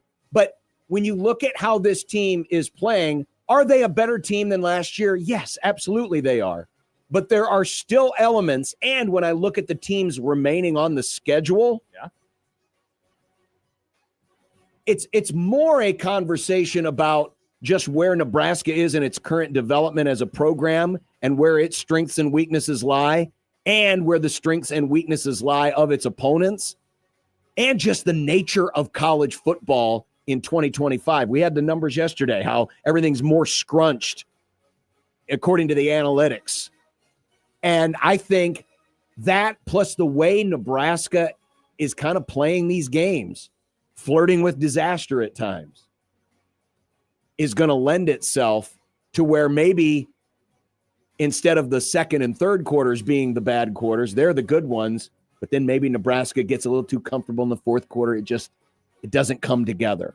So it's more. You're a hater. It's more. This is the most depressing hot take you've ever had. It's more of a commentary on what I'm seeing happening this season. This is more of a commentary on the commentary than it is that I think Nebraska is bad, because they're not bad, but they're not good enough. I don't think they, in the words of Jesse Pinkman, can't keep doing this. Oh, can't keep getting away. They could, though. They can't keep getting away They with always it. lost in weird ways. Why can't they start winning in weird ways? Because it doesn't work like it that, does, Josh. though. No, it doesn't. Okay, this is a weird one. I don't know where This this is not a coming. weird take. You just seem like annoyed that some fans are like finally happy again. So now you're like, I'm going to stick it to them. No, it's what I'm watching on the field. I don't give a damn if the fans think one way or another. But this is a commentary on the fans. No, it's not. It is not a commentary on the fans. It is a commentary on what I see in this team, its strengths and weaknesses, what I see in the opponents, the strengths and weaknesses, how this season is going in college football. There's another groin kick coming this year. Okay, we'll find out. Hot take, I believe. And by the way, it doesn't have to be like a bad loss. Not that there's really a. Well, it has to be if it's in the top 10. If it challenges the top 10, it has to be bad. Well, when I say bad, I'm using like Northwestern, for example. That would be a bad loss. That'd be terrible. Again, that's why Iowa's probably the one, because it always is. Hot take, I believe. We are about to learn what level of football Nebraska aspires to participate in moving forward. And this is a callback to yesterday when Matt Rule basically said, money, please. And now we're going to find out if the place is willing and maybe more importantly, able to pony up. I asked somebody last night, what's more depressing? Is it if Nebraska says, no, we will not do that because this is who we are as people? Or is it more depressing if they say, we can't do what Matt Rule wants to do because we can't afford it? I don't know the answer to that question or if they will pony up, but I think by the end of this year, and look, Matt Rule could leave even if Nebraska is like, we'll give you whatever you want. But I think we're going to have a pretty good idea that if he leaves, it's going to be for one reason. And if he stays, it's going to be because Nebraska is ready to compete with the big boys monetarily. Hot take, I believe. Hot take. This is a conditional one. If the Kansas City Chiefs are 5-3 by month's end, brace yourselves for an extension of the dynasty. Oh, no. They have the Raiders this week. They'll have the Commanders the following week. Now, listen to the teams they have in November. Bills, Broncos, Colts, Cowboys. They're good on one side of the ball. Based on what I'm seeing, and again, don't get triggered because it's my observation. Based on what I'm seeing out of Kansas City right now, how they played against Detroit, how the offense is coming together, how they're going to get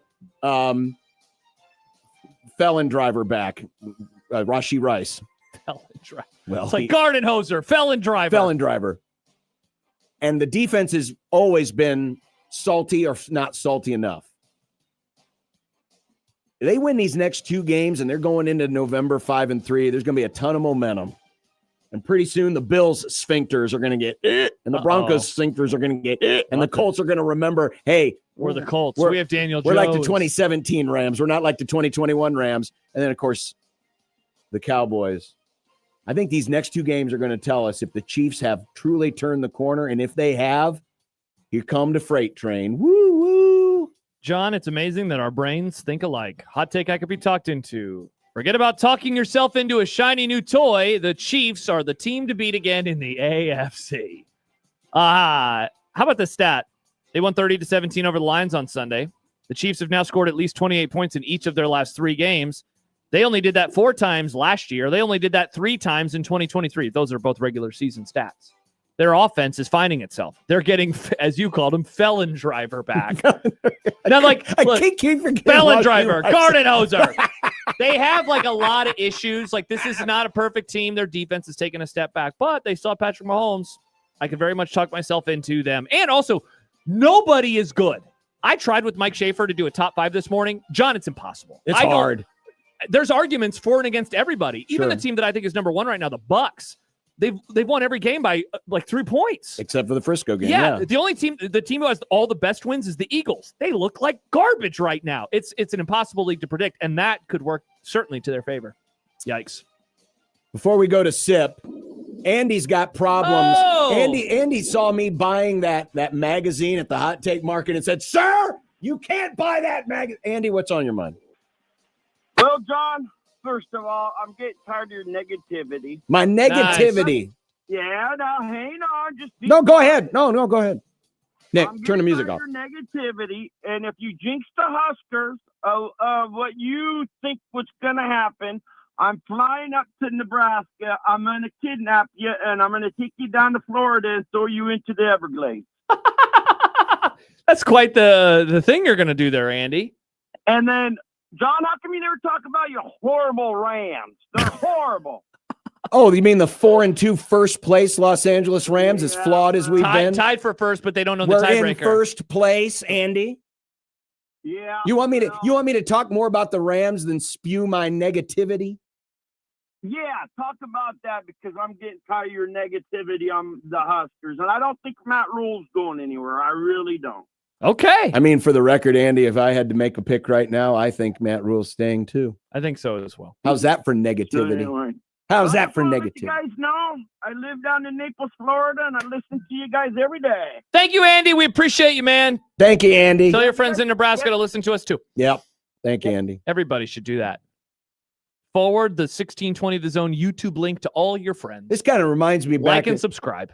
Back in the day, they used to do the Pepsi challenge. Yeah. And Andy's call reminds me of, you take the Pepsi challenge and you were smart and you picked Coke. And then the person behind the counter said, "Why did you do that?" They actually didn't do that. I did. I picked Coke. Yeah? I remember taking that. It was so fun. Because Pepsi's nasty. And back then I didn't have I didn't care. It was like pop. And when you're a kid, it's like, hey, it's pop. I don't care. I'll drink this cough syrup if it's got fizz in it. But I picked Coke. But you picked Coke. You know who I picked? And that's when I knew I'm a Coke guy. Shout out to you, Stibbs. And Steve Sipple. Yep. Coming up next. What if Matt Rule said, "I'll stay, but you got to change to Coke"? Oh, I think this state would say sign up, except for Jack Mitchell. I think he would say, sorry, bye-bye. See, that's what I want. I want the Jack Mitchell heel turn. Oh, that'd be pretty good. That's what I want. That'd be pretty good. Steve Sipple next on 1620 Zone.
it'd be nice to have a boat. Throw. It would be nice to have a boat. Throw. It would be nice to have a boat. Throw. It would be nice to have a boat. Throw. It would be nice to have a boat. Throw. It would be nice to have a boat. Throw. It would be nice to have a boat. Throw. It would be nice to have a boat. Throw. From your mom.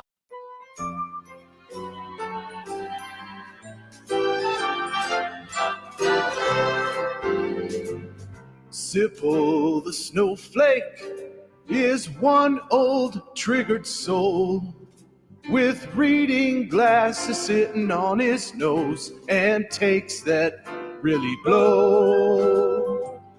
Sipple the snowflake Nebraska's losing deserves this a game. mouthpiece to Oh, the Anthony face. Grant, 3 straight 100-yard He games says and they couldn't win LeBron's this the one? GOAT, and Steph will choke. Then he runs to his safe space. Hey, we gotta be careful here. He tells us when we speak. Thompson 16 of 21 for But when 235. 10 games air in a And 2 day, touches on the ground. He thinks that's too many. How the hell did they lose this game? Oh! Sipple the snowflake says words like mature. He's a blogger now and an old, really old. We have reached the latter stages of the third quarter in the game that Josh insisted that we rewatch today on YouTube, the infamous Georgia Southern Nebraska game. Yeah. And no, it's not because he was dying to see some Marquez Watson Trent highlights. I got to do prep. I think, Sip, Hi, Sip. that this is a subliminal way of Josh saying that Matt Rule is as good as gone, because this famously was Scott Frost's last game, and maybe he's predicting that the Minnesota game on Friday will be Matt Rule's last game at Nebraska. Whoa, easy there, horse. Hi, Sipple. Damn. Hello, guys. How's the show going? I think it's going great. Though somebody said John was being too negative in our last segment. Yeah, and tried to kidnap me. Yeah, it said he's going to kidnap John and take him down to Florida and throw him in the Everglades. Well, this is real today. Wow. Yeah. Into the Everglades you go. Yep, I guess so. Yep. Josh teased me with something. Now, yeah. I do read a lot of your stuff, Sip, but I did not. I was not perusing in the Husker Online chat today. Yeah, so there was a question, Sip, that you got. I will read the question, and you can give us your answer verbatim, because I'm guessing you'll remember it. On a scale from 1 to 10, how concerned are you that Rule might leave for Penn State? To which the user added, "Don't lie." Don't lie, Sip. Tell me the truth. I think I put 8 out of 10. He put 8 out of 10. Okay. Whoa. Yeah, I would have even gone 9 a couple days ago. It's dropped. But I don't. I mean, yeah. I'm not. That's not. Don't read that as the question being. That's like a prediction. That's just your concern. Yeah, on a scale of 1 to 10, do you think he'll go? What, 10 being yes, you think he'll go. No, it's not that. It's concern. Yeah, I think there's a lot of reason to be concerned, and a lot of it's very obvious, right? Like, just listen to what he says. Listen to his press conference yesterday. That wasn't exactly him squelching the matter. It wasn't that at all. And for the record, Sip, I don't think he was responsible. He would have been responsible to squelch it, would he? Because, I mean, it's all fresh and new. I mean, and they're in the middle of the season. It's not like Penn State offered him yesterday. Well, I don't know that they've offered him at all, unless you exactly. Yeah. Yeah. It's concern. I don't listen. You have sources. We all have sources. And Sunday, I don't know. I don't want to go too far into this. Sunday, I guess I was more concerned Sunday. Then as the days have passed, you hear from a few more people, and there's doubt. Listen, these things are tricky to talk about. We always do this. We're getting pretty good at it, right? Talking about things we really don't know about when it comes to these job matters. I'm just going to leave it at that.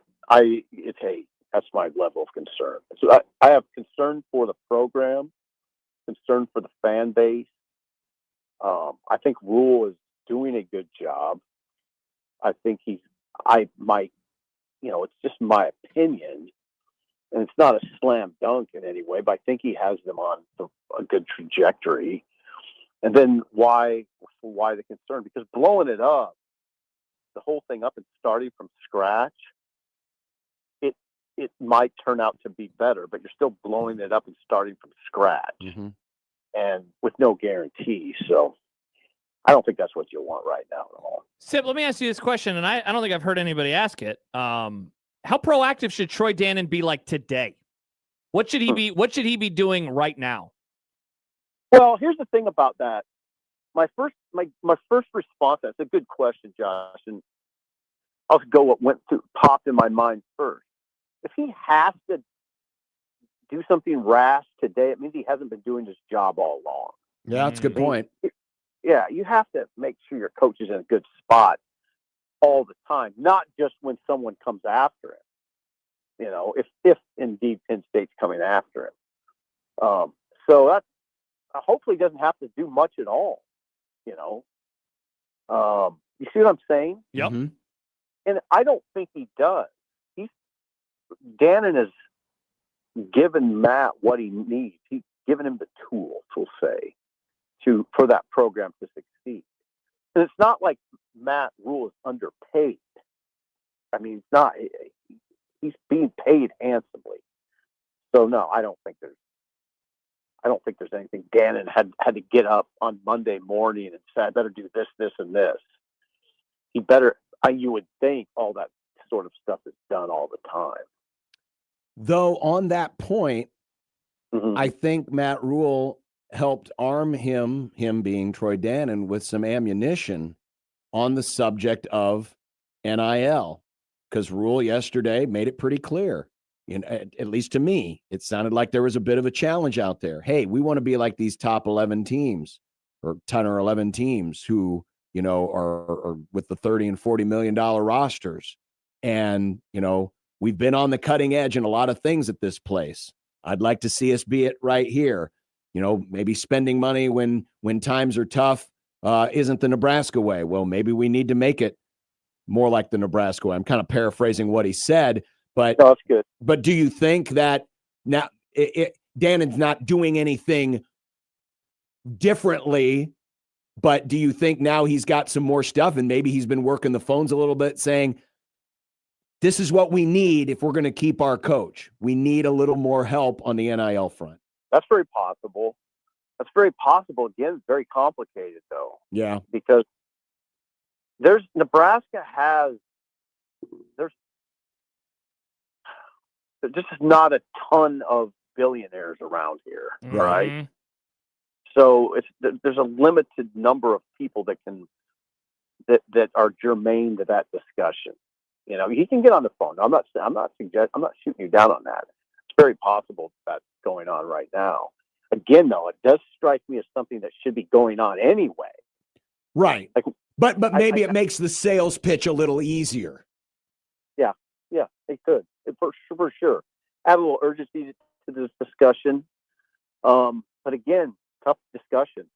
I don't think, somebody asked me today, actually, do you think Nebraska could even be a $30 million roster school? And my response is, I don't think so. I don't think they have that money here. So it's less about a want and more about a can. Yeah, exactly. Just not. I don't know that it's feasible, right? And I'm not talking. I'll tell you this. I'm not talking off the cuff on this. I deal with this stuff a lot. Sure. And no, but my read, the way I read the board, so to speak, is Nebraska's not in that realm.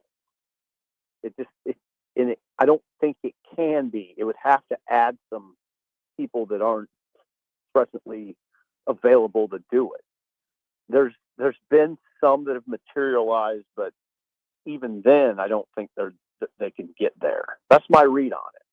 Yeah, it's nice to think about Nebraska having a $40 million roster, but it's not. I don't think it's realistic. Wow. So, like, not to go too like existential, but like, what does that mean then for the future of this football program in a sport where that I think is going to become more important? Well, let's put it this way: you're looking at it as men's basketball at Nebraska right now. Dude, I was thinking the same thing, Sip, because you've changed your tune a little bit with them as of late, right? Because you're like, they're just not doing, they can't do what other schools can do in this They nature. cannot. Fred cannot do what the big dogs are doing. He cannot do it. I'm telling you. But I will tell you this: there are schools that would be eye-popping to you that are having trouble that way. That I talked to an assistant coach the other day who said all our head coach, he doesn't even coach anymore. He just raises money. He just tries to raise money. Fred works incredibly hard to try to raise money.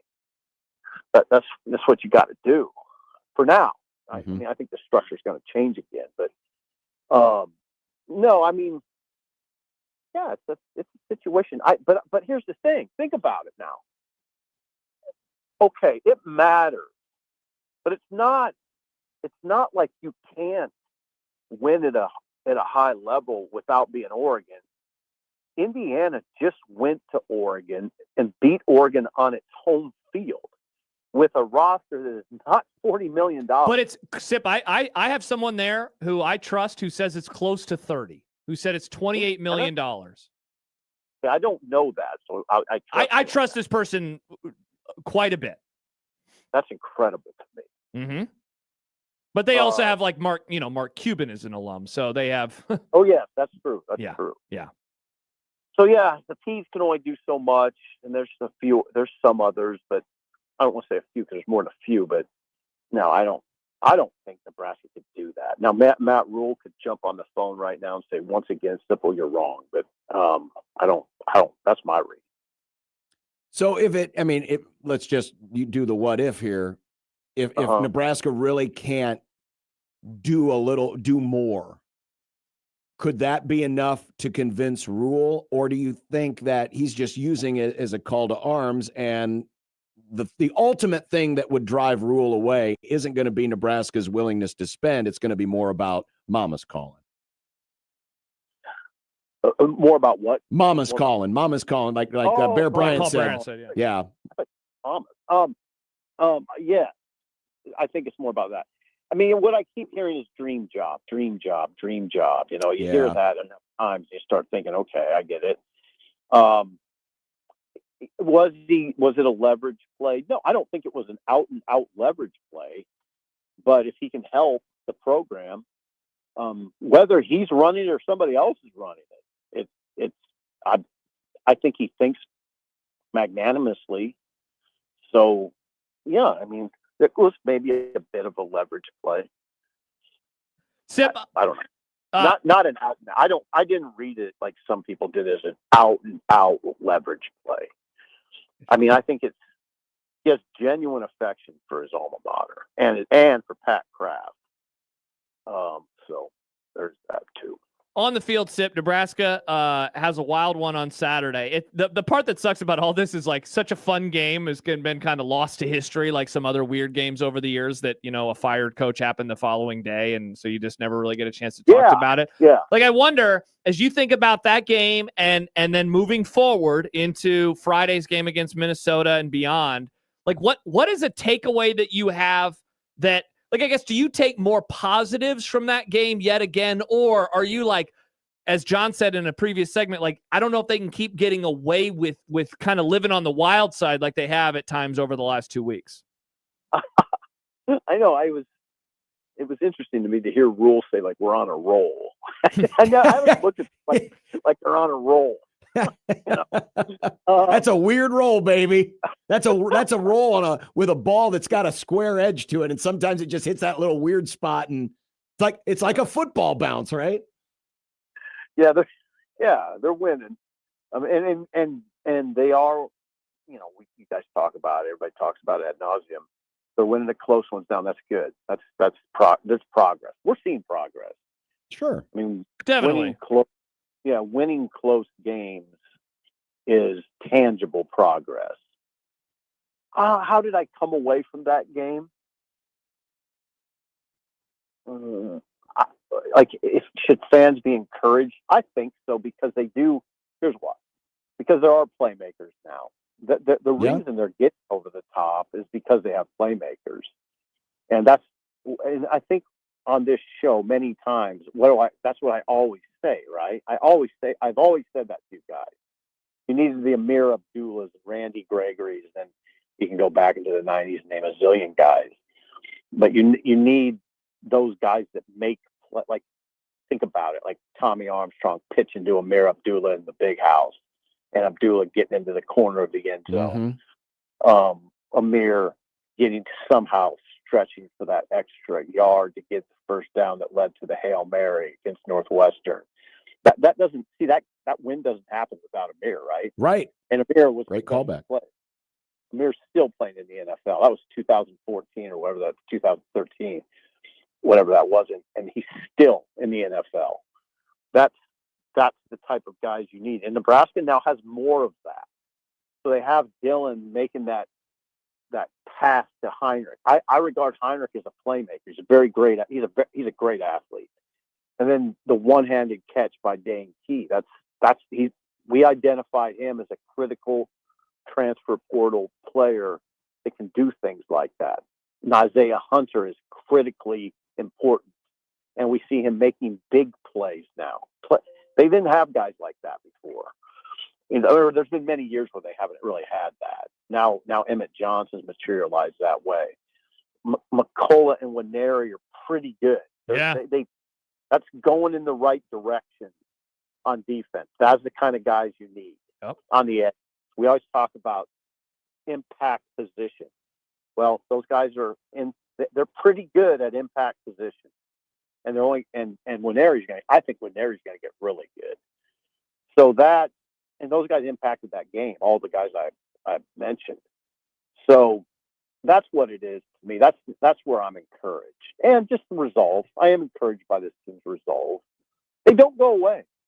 And you can count on them not going away. If Minnesota gets up 14-0, Nebraska's not going away. They'll be there for the fight. So all that is good. All that's very good, actually. Where are they missing a playmaker? If they could wave a magic wand right now and say, playmaker, where would it? Spread at running back, and one other running back to go with Emmett. Really? I agree that they could use another running back, but I'm almost wondering if they need a defensive tackle. Well, they need a run stopper. I'm starting on offense. Okay. I always think defense. Would say that a guy to go with Emmett that's ideally a home run threat. Yeah. Okay. Big bow, someone that can go to route and take some load off Emmett. Emmett's really good now. Emmett's gotten really good, but it'd just be nice for someone that can come in and have 12 carries for 60 yards. Yeah, on the other side, definitely, it's always about big men to me. Bigs in the middle. Yeah, it'd be great if they had a plugger, like a Corleone at Cincinnati. Yeah. Like I just think if they had a good run stopper in the middle, man, that would make such a difference. Oh, it would make a huge difference, but those guys are so hard to find. I know, but I'm saying that's why it's, wave it with magic wand and all of a sudden run stopper appears. That's it. It's a dream. Yeah, that's what it would be. I don't think you got to take the conversation too much further than that. No. One or two of those guys would be ideal. Because you're right. They do have playmakers at skill positions. In the secondary, on the edge, at receiver. Yeah, Sip, one of the takeaways that I had on Saturday, because sometimes, I'll go and I'll rewatch old games, and every now and then I'll stumble upon like a 2012, 2013 game, and go look at the receivers. In the moment, I don't know if we realize, wow, they got Westerkamp, they have Kenny Bell, they have Amir Abdullah, they have Rex Burkhead, they had good guys, and you would hate to get a few years down the road and randomly on your YouTube algorithm, a 2025 game pops up and you're like, whoa, they had an Isaiah Hunter, they had Ja'Cory Barney, they had Emmett Johnson, they had Dane Key, and they don't get anything out of it for a variety of reasons. You would really hate for that to happen, because I would say this is the most talent they've had at the skill spots in a while. Yes, I agree. That's why they're 5-1. Yep. And with a great chance to be 7-1. that's the unfortunate part of this Penn State matter, because otherwise we'd be talking about something very exciting, right? Yep. Which is the very real possibility that Nebraska goes into USC 7-1, and then some monster game. And we're just talking about that. That's why this is, I think it gives a lot of people sort of a headache. But again, it's not Rule's fault. Rule can't control Franklin going into. Just like UCF, like they couldn't control that of all years for Nebraska to go in the tank was the year that Frost was breaking through that. Like this happens. Right. And like, this is what every school that loses a coach to somewhere, this is what they always have to deal with. It's just, as Rule said yesterday, like, this has happened to me. Like, this is normal for him. It's just not normal for us around here. Right. Right. So, yeah. Deal with and what we just spelled out is the reason Penn State is interested. We think they're interested because Nebraska looks to be on a good trajectory. But isn't it razor thin? Like, isn't it just this whole thing razor thin? Because they almost lost to Maryland. And if they do, then what are we talking about? It's a much different conversation. Sure.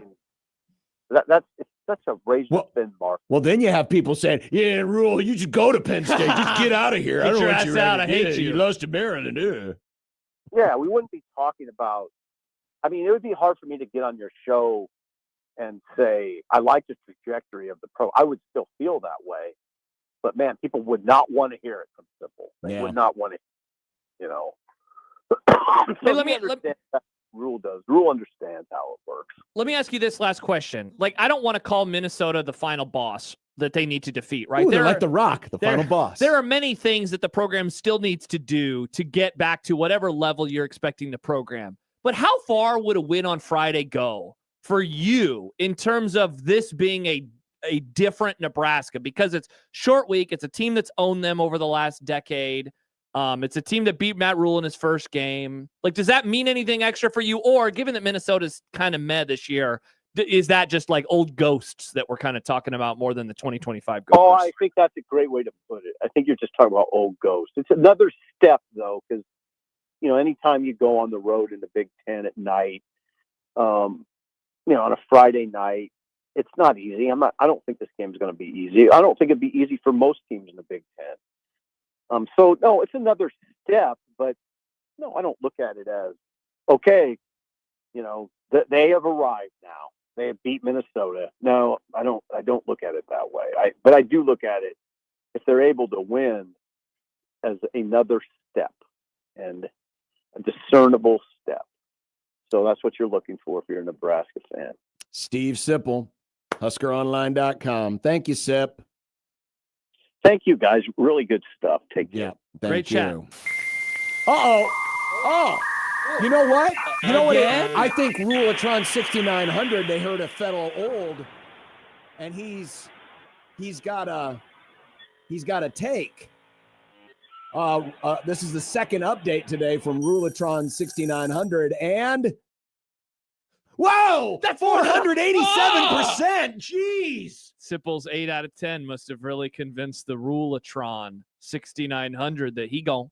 Wow. I guarantee you that Sip probably played Oregon Trail on the Rulatron 6900 from 1620 the computer. Of course he did. This is crazy. Wow, 487%. Easily. I don't even know how that works. I don't know how percentages work. Does that mean like 4.8 Matt Rules go to Penn State instead of just one? So a lot of podcasters. Oh, does this mean you and I are following them? Are we moving to State College? Oh. Congrats to Penn State on getting a great radio show. Oh, God, no. I don't want that at all. Interesting. Wow. All right. Want to get to a few of the emails. Yeah, we got that.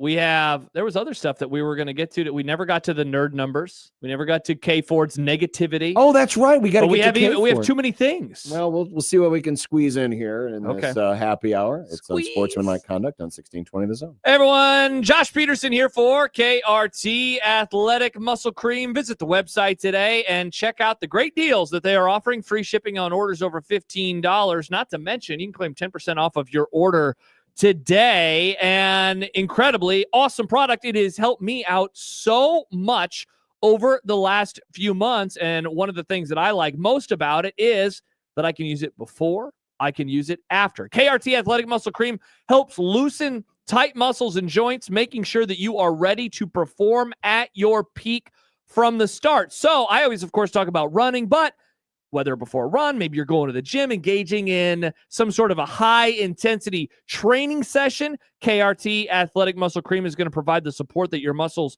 need to stay in the game. Or if something happens inside of one of those workouts, you can use it after to bounce back quicker and then prepare the muscles for the next time that you are working out. Again, take advantage of the great deals today by visiting the website, krtrelief.com.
$16.20, the pregame will be back a week from Saturday, but we don't know what time yet because the Big Ten sucks. I hate this. I hate this for Josh Odson, our fine, intrepid schedule maker. But if you would like to join us whenever that time is at the Ultimate Blur Tailgate, go to 1620thezone.com and you can win a pair of passes to the exclusive Blur Parties Tailgate at Memorial Stadium. It is a good time, great food, great drink, entertainment, and you're right across the street from the stadium, so you can walk over with the hordes of people. Hordes? There is. That's like a huge horde of people that walk over. Like the orcs in Lord of the Rings? Oh, great reference, Nick. Nice get, Nick. John, they had fun paint hands on their faces. 1620thezone.com. They were like Jackson Dart, John. Well, I mean, we teased it. I'm going to get to it. What you tease multiple things, actually. Everything is on the table. Yeah, you're just a big old tease, John. You teased the email from our great listener, and you teased numbers. What do you want? You tell me, what do you want? I think we should save the email for tomorrow because I think it could lead to a bigger discussion than we have time. Fine, then K Ford it is. Let's do it. Nebraska did fall 5 spots, mainly because other teams like Iowa, look at Iowa, Nick, has vaulted into the K Ford top 30. Maybe Matt Campbell will go there too, Nick. That means now that Nebraska has 3 opponents remaining, USC and Penn State and Iowa, who are still in K Ford's top 30. And I don't want to hear, where's Penn State top 30? I ask Kelly. Texas is number 5, John. These numbers are fake, says people. I would never say such a thing. Here is the interesting part, though, because Nebraska's win total has been at the same number for 3 weeks now. It's at 8.6. Since the loss to Michigan, right? It's been the same? Okay. It is at 8.6. It has not, even though with 2 wins behind it, it has not moved. So it's still up 1.1 wins from the preseason. But the percentage chance of winning 10 games has dropped by 3 more percent.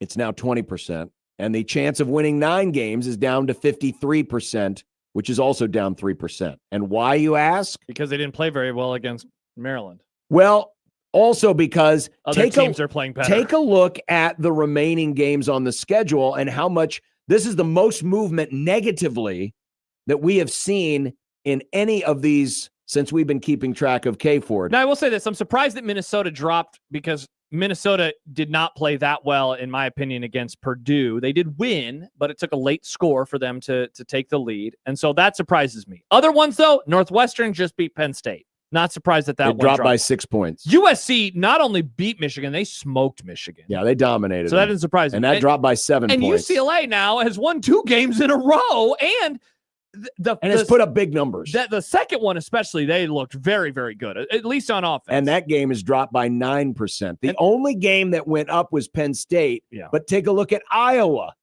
Well, the Iowa game last week was a 65% chance of a Nebraska win. It's down to 53. And what happened with Iowa? They didn't just beat Wisconsin. They shut out Wisconsin. Mm-hmm. One coach called it the hopeful rock bottom, paraphrasing. Can't identify rock bottom in the moment, Nick.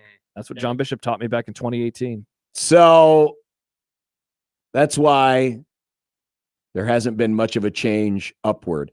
And part of it, too, is not that the computers are impressed by blowouts, but you do notice teams usually go up and down based on a couple of factors. Beating a really good team or losing to a really bad team or boat racing somebody. Yeah, and that's why Nebraska's numbers really went high in the early part of the year when they kicked the crap out of Akron and Houston Christian. And the other thing that we didn't mention too, John, is they lost to Michigan, and Michigan, the other side of the coin against USC, they did not look very good. And so that loss suddenly doesn't look as impressive. That said, so they had the same record through 6 games last year. It was not this bullish. Certainly, it was still like in the 7.5 range. In fact, maybe it was closer to 8. But this is a game, and I asked it of Sipple. Like, you win this game, and it's another hump to clear, right? Like, if they win this, I think they're going to be 7-1 when USC comes into town. So you're feeling really good, and you have all those wins in your back pocket. And then who knows what's on the table. If they beat Minnesota, that means you're only 1 win away from a perfect October. And what did we talk about at the beginning of the month? 4 in October, yeah. 4-0 in October. And yeah, you're right. They are already halfway there, even though at times they're halfway there theoretically I guess there were 3 games we perceived as tougher. Now, all of a sudden, Northwestern's getting tougher by the second. It's a harder game today than it was 2 weeks ago. Right, but it's still same with UCLA. It's still 80+%. Yeah, that's the funny thing. Yeah, look at that. 71 this weekend, 80%, 77%. So there are these games that have dropped UCLA dropped 9 percentage points, but that just means it's not 86% anymore. It's Mhm. only 77%, which is a higher percent chance of beating Minnesota. And this week's Minnesota game is on the road. So think about that. Right. By the way, that Minnesota, that percentage is basically the same as Maryland last week. Maryland was 72% chance of a win last week. You know, I just realized if the Penn State stuff didn't happen, we would have had a lot of time this week to discuss the fact that they are halfway to a 4-0 October. And how when we started discussing that 2 weeks ago, it seemed like, yeah, but can they do it? Some people said they're more likely to go 2-2 or 1-3. Okay, well, 1-3 is certainly off the table. 2-2 is on the table. It would be a real bad thing if it happened. 3-1 and 4-0, of course, are very much on the table. So, like, you're halfway there.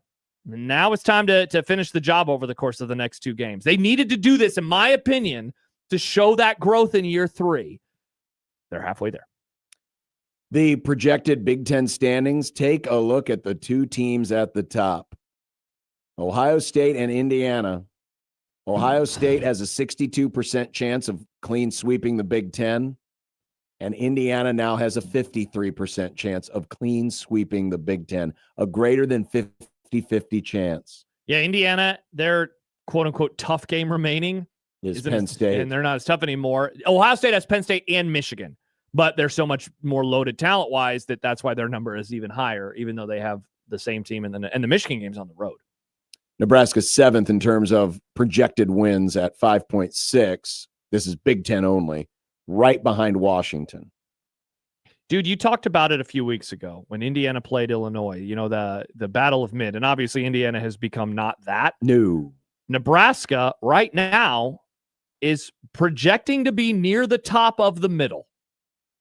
Near the top of the middle. And that's why, again, these next 2 weeks are so really, I think this week, because I think they will win next week. If they get by this one, you can really start dreaming about playoff contention. All of those things would be on the table. And then what you're talking about, depending on what USC does against Notre Dame, is that becomes what the Indiana-Illinois game was a few weeks ago. Yes, correct. The battle for the top of the Big Ten mid, which puts you in the playoff conversation. And given that like one of those teams will exit with a second loss, if USC, if we agree. So let's say they both go combined 3-0 in their next 3 games. That means the loser would drop to 2 losses in conference, and it would be certainly hard for Nebraska, you know, to pick up a quality win that would be playoff worthy. USC still has Oregon, so that would be tough. So like it's a playoff eliminator for both of those teams. And so that, I mean, it becomes, Michigan was a big game. This would become like a big game in the traditional sense, though, right? Of like actual stakes, not just stakes in terms of a feeling about where the program is going. Absolutely it is. So they're there. Now, the scary thing is there's a lot of teams that are there, but I put stars next to, I'm looking at the Big Ten projections here. Is that, those are opponents? Those are all of Nebraska's remaining opponents. Wow, so all of them except for USC is ranked below them. Correct. In terms of number of wins projected. Wow. Now, Iowa and Nebraska are basically at the same level. I mean, they're tied. But yeah, Minnesota, Northwestern, Penn State, UCLA. Can you imagine if that game was for something? If the Iowa game was for something? Yeah. Well, it used to be, Not theoretically, it could have been for something. It was called a North Division Championship, but we got rid of those pesky divisions because we don't like because those they're anymore. dumb, John. Oh, I like tiebreakers. Yeah, well. We like tiebreakers in the Big Ten Conference. Unfortunately, they don't have a logical sound tiebreaker like earliest entry received like we do. Whoa, John, are you talking about 4-quarter pick'em where our listeners should sign up now to 1620 the email because the tiebreaker? I'm just reminding them. I read that earlier. But they're in the car. Some people might have missed it. You can do a promo read 2 times. We have to stick by the script. Do we, Nick? I don't think you should be telling people right now because we've already told them about signing up for 1620 the email. 1620 the email. I sent our boss the games for next week already. Wow, this is unreal. I'm trying to help our listeners. Yeah. John hates you. You're being such a fuddy-duddy. I'm sorry. I'm not going to sit here and say go to 1620thezone.com and play 4-quarter pick'em today. I'm not going to say it. Not going to do that. You're not going to say sign up for 1620. I'm not going to say you can win email. $250 by picking 10 games, not even against the spread. You're not going to say go Cowboys. My name is John and I have poo-poo diapers. You're not going to say those words? My name is John. I think the Cowboys suck, and people who root for them have the poo-poo diapers. No, they're clean diapers. Thank you very much. But you know what we do have? We got content. We get questions from Nick. Me. About Matt Campbell. Yeah, that was a great question earlier. What do we have today from Nick? Because Nick hasn't sent me the email yet. I haven't even sent myself the email yet. Yeah. Get on it, man. It'll be a surprise for all of us. You get a surprise. 1620 the zone.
Look, I made you some Unsportsmanlike content. Unsportsmanlike content. Unsportsmanlike content. Content that's unsportsmanlike. Don't forget to sign up for 1620 the email and get in your 4-quarter picks. Josh, how many times I'm going to tell you? I'm not going to talk about 4-quarter pick'em and how you can sign up today at 1620thezone.com. By the way, you may have perfectly timed out. I know, this is amazing. There's 5 minutes left in our rewatch of the Georgia Southern game that Josh suggested. I suggested a good game for Nebraska. Josh wanted, no, I want to be negative. This is a lie. I said, do you want to do 78 Oklahoma? And you said no. No, I said, go ahead and pick a game. And what did you win? You went to negative town. Well, that's what I do sometimes. I'm like you. I got it from you. Now, can you believe that John isn't even going to mention that the grand prize for four-quarter pick'em is $2,500? What is John trying to keep from us? Why would I mention that the grand prize for a 4-quarter pick'em is $2,500? Hey, look, Teddy Prohaska played in this game. Dude, everybody is playing in this game apparently. Next, you're going to tell me that Adrian Martinez is still on the sidelines. Well, no, Crazy. he wasn't. This was a Casey Thompson special. Well, speaking of teams that are playing games, the Brewers, they're playing games. They are. They're playing tonight. They pulled off the first 8-6-2 double play in MLB postseason history against the LA Dodgers last night, but they still won. Cool. Meanwhile, the Mariners won 10-3 and now lead the ALCS 2-0. Cool. How about the baseball yesterday, fellas? Again, the excitement that you two have for seeing Canada lose, just very disturbing. It's my favorite team, John. I can't help that I root for the Mariners. The baseball yesterday, last night's game was excellent. Honestly, I got home and I saw the Mariners score. I was like, I'm done with this one. So I didn't even watch the end of that one. Must win. I think it's a must win tonight for Milwaukee. You got your best pitcher on the mound. It's your home game. The next 3 are going to be in Los Angeles. Now, I still think, Dodger fan, that your bullpen is going to do something spectacularly bad. Like what? Before this postseason is done. Like what? Like blow a big lead. Blow? Yes. Because that's what they've been doing lately. They've just been up so many runs on the Reds. Dodgers are. I thought you the said Dodger the bullpen. The Dodger bullpen. Oh, Dodger bullpen. Okay. But I still think it's a must win for Milwaukee. So the pressure's on. Can you handle it? Baseball was cool yesterday. Nice stress-free night for my Mariners fans and myself, a Mariners fan. Also, happy the Dodgers won. Wow, out on the Brewers. I don't know how much I'll watch tonight because I got to watch the new Tim Robinson show, first episode, and I got to watch our movie club movie, Hereditary. So don't know if I'll watch any of the baseball tonight. Now, what kind of a baseball fan are you? Are I'm you a Mariners still fan, John. going to be a Mariners fan next April? Yes. Will I watch every game? Of course not. Well, of course I'm you not will, a because freak. they'll still be in pursuit of their first World Series. Wrong. We will be the defending champs, celebrating with hats and a parade. So what about when your wife asked what happened to you being a Royals fan? She won't, because she likes it. I'm a Mariners fan. That was my first favorite So team. she encourages your She just whorish wants me behavior. she just wants me to be a baseball fan, not a whore. Your Just whorish sex worker. Now, wait a She minute. just wants Now, me to wait a be minute. a baseball fan. Now, wait a John. minute. What if you decided to become a Cleveland fan, a rival of her favorite team? I don't think she'd want that, but she'd probably say, Yeah, okay. so she'd I- say you're a troll, Josh. This is what you do. Yeah. But I would never do that. I'm happy for Mike Schaefer if they do well, but I'm a Mariners fan. I have an Ichiro jersey. Speaking of last night, Bills lost. Oh, Nick. Josh Allen sucks. And the Bears made a game-winning field goal at the gun to pick up their 3rd straight win and move to 3-2. What takeaways did you have from the not doubleheader? I got a take for you, John. Is it that Josh Allen sucks? No. He's washed. He did have a He'll bad never win a interception. Super Bowl. No, it was not that. It was, I think the Bears might be okay. Are the Bears back? I like what I'm Don't seeing. encourage McMaster. He's already delusional. I know. He was texting me last night. I like what I see from their offense. I think you can see the design. I think you can see the coaching. I think you can see improvement.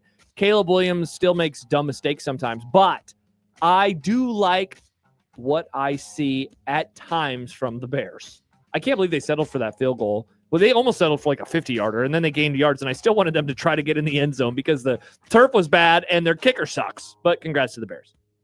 For a fleeting second, that kick looked like it was starting left. I know. I was like, oh my gosh. And it must just be the way he kicked it. He kicks the ball because it takes that quick little jerk to one side and then it straightens out and it went through. I was a little disappointed that we didn't get more drama on that field goal just to make the Bears, a little more nervous. But good for you, Bears. Good for you, And Bears. thanks a lot, Buffalo. Buffalo overrated. It's bad. That's my draft pick you're messing with.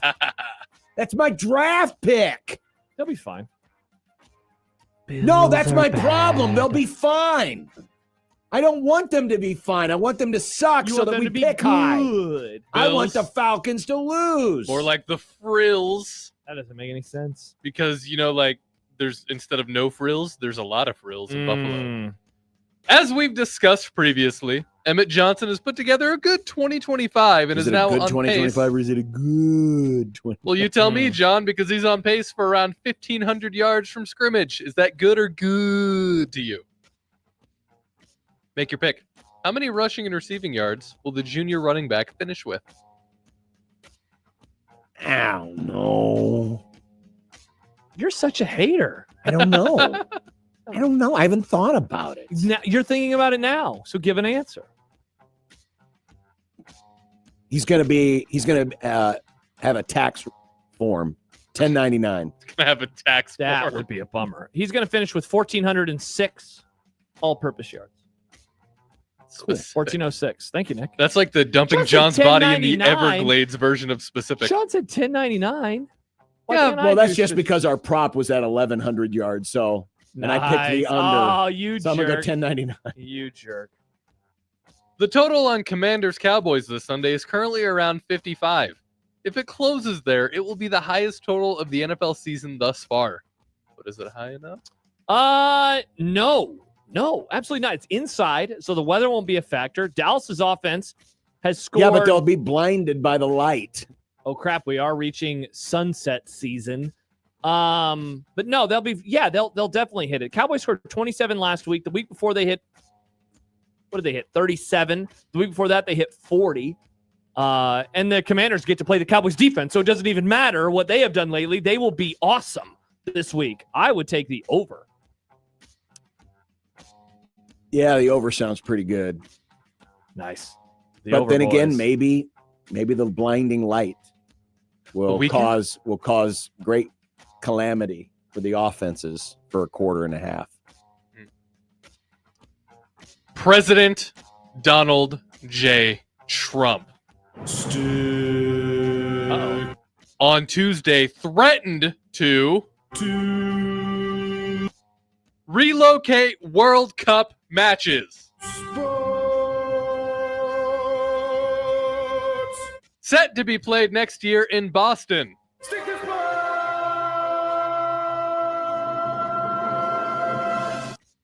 Parts of which he suggested had been taken over by recent unrest. Predict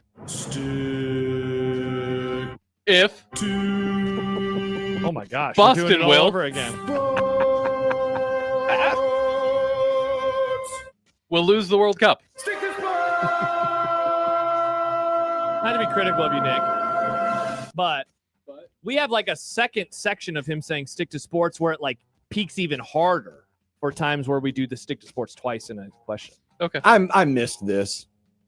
Just This? the music. No, Oh. not that. I was gonna This. say, you know how Though the irony is, it's a stick to sports. Technically, it is a sports question, or is it?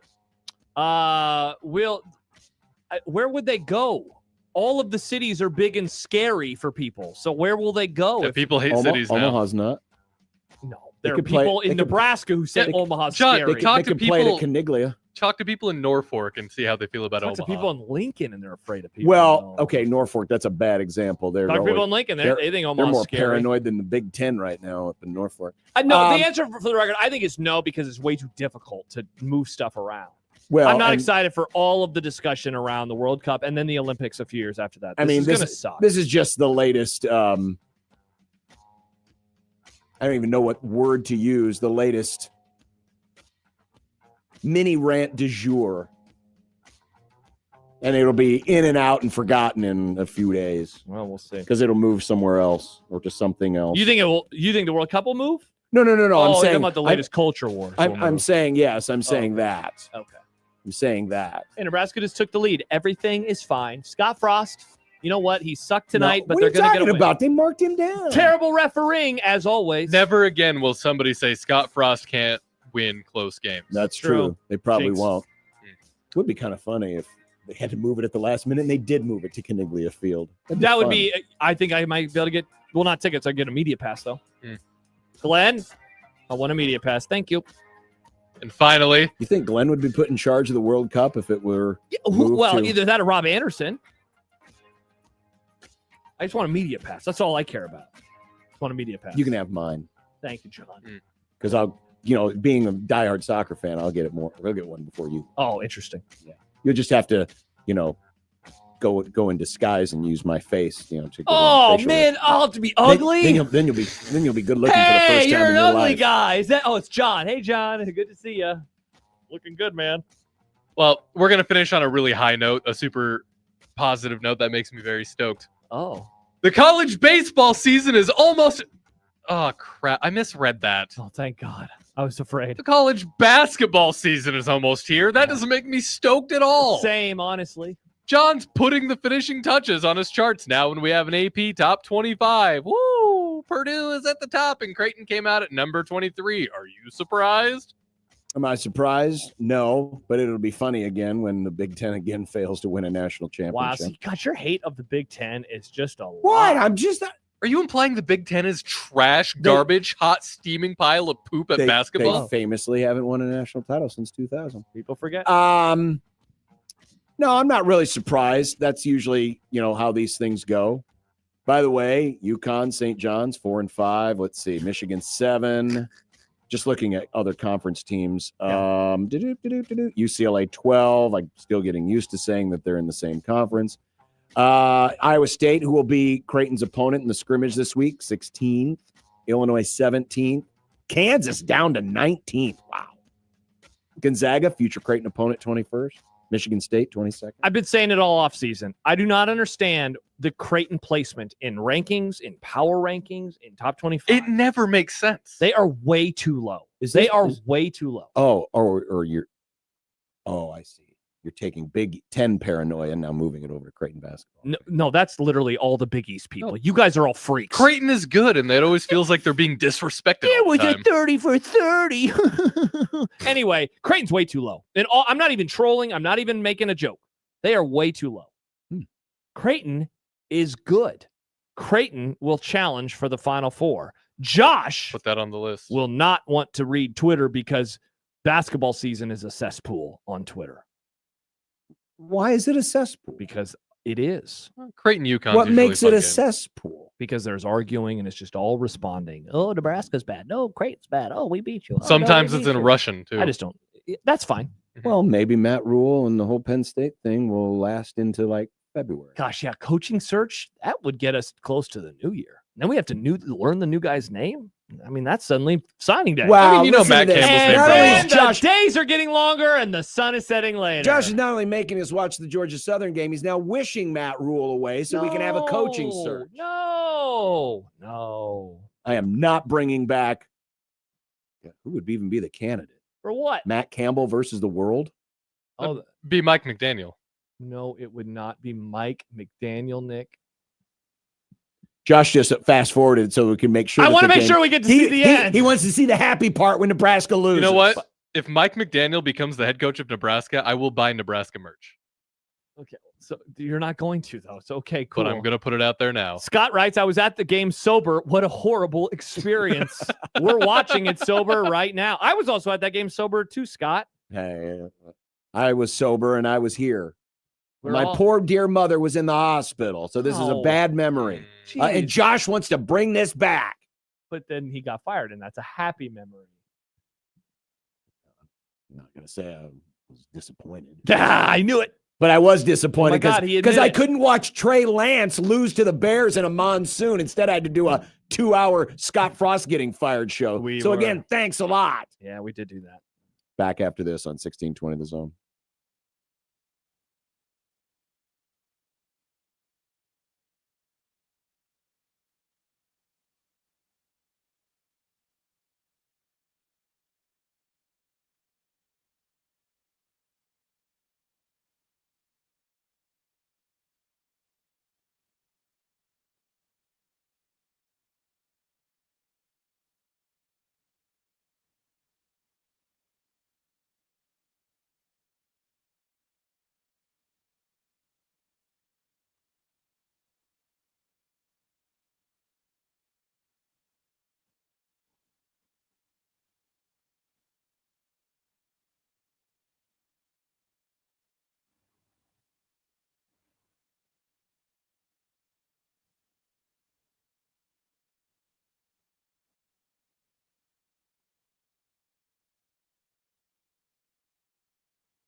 When you knock us down, we're going to get up. And on the way up, we're going to bite a kneecap off. Crust is good on your pizza, not your ass. I will eat your ass first. He's tough as a Woolworth steak. And then it's going to take 2 more shots to knock us down.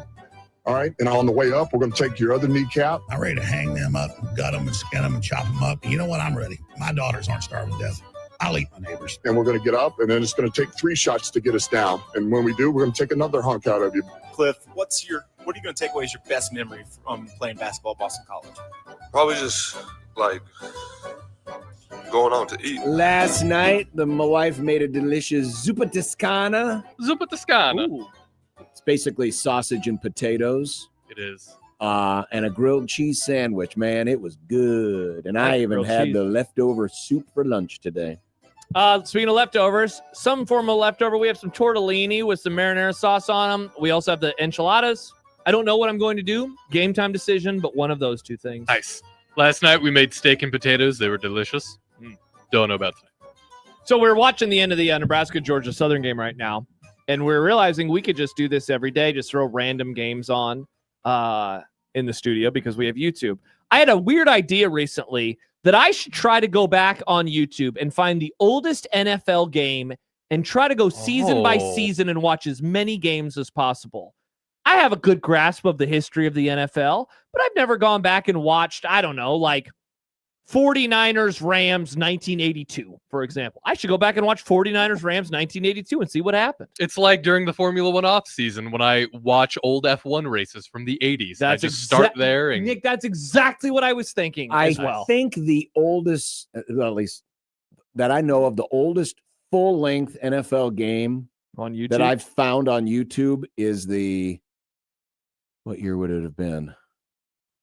The 61 NFL championship, Packers and Giants. Well, I think the 58 game is on there, isn't it? Oh, yeah. Well, maybe it's not in. Well, not in. Maybe. Well, they Here did. it is. There's an hour and see, but that's an NFL Films presentation, Yeah. so it's not.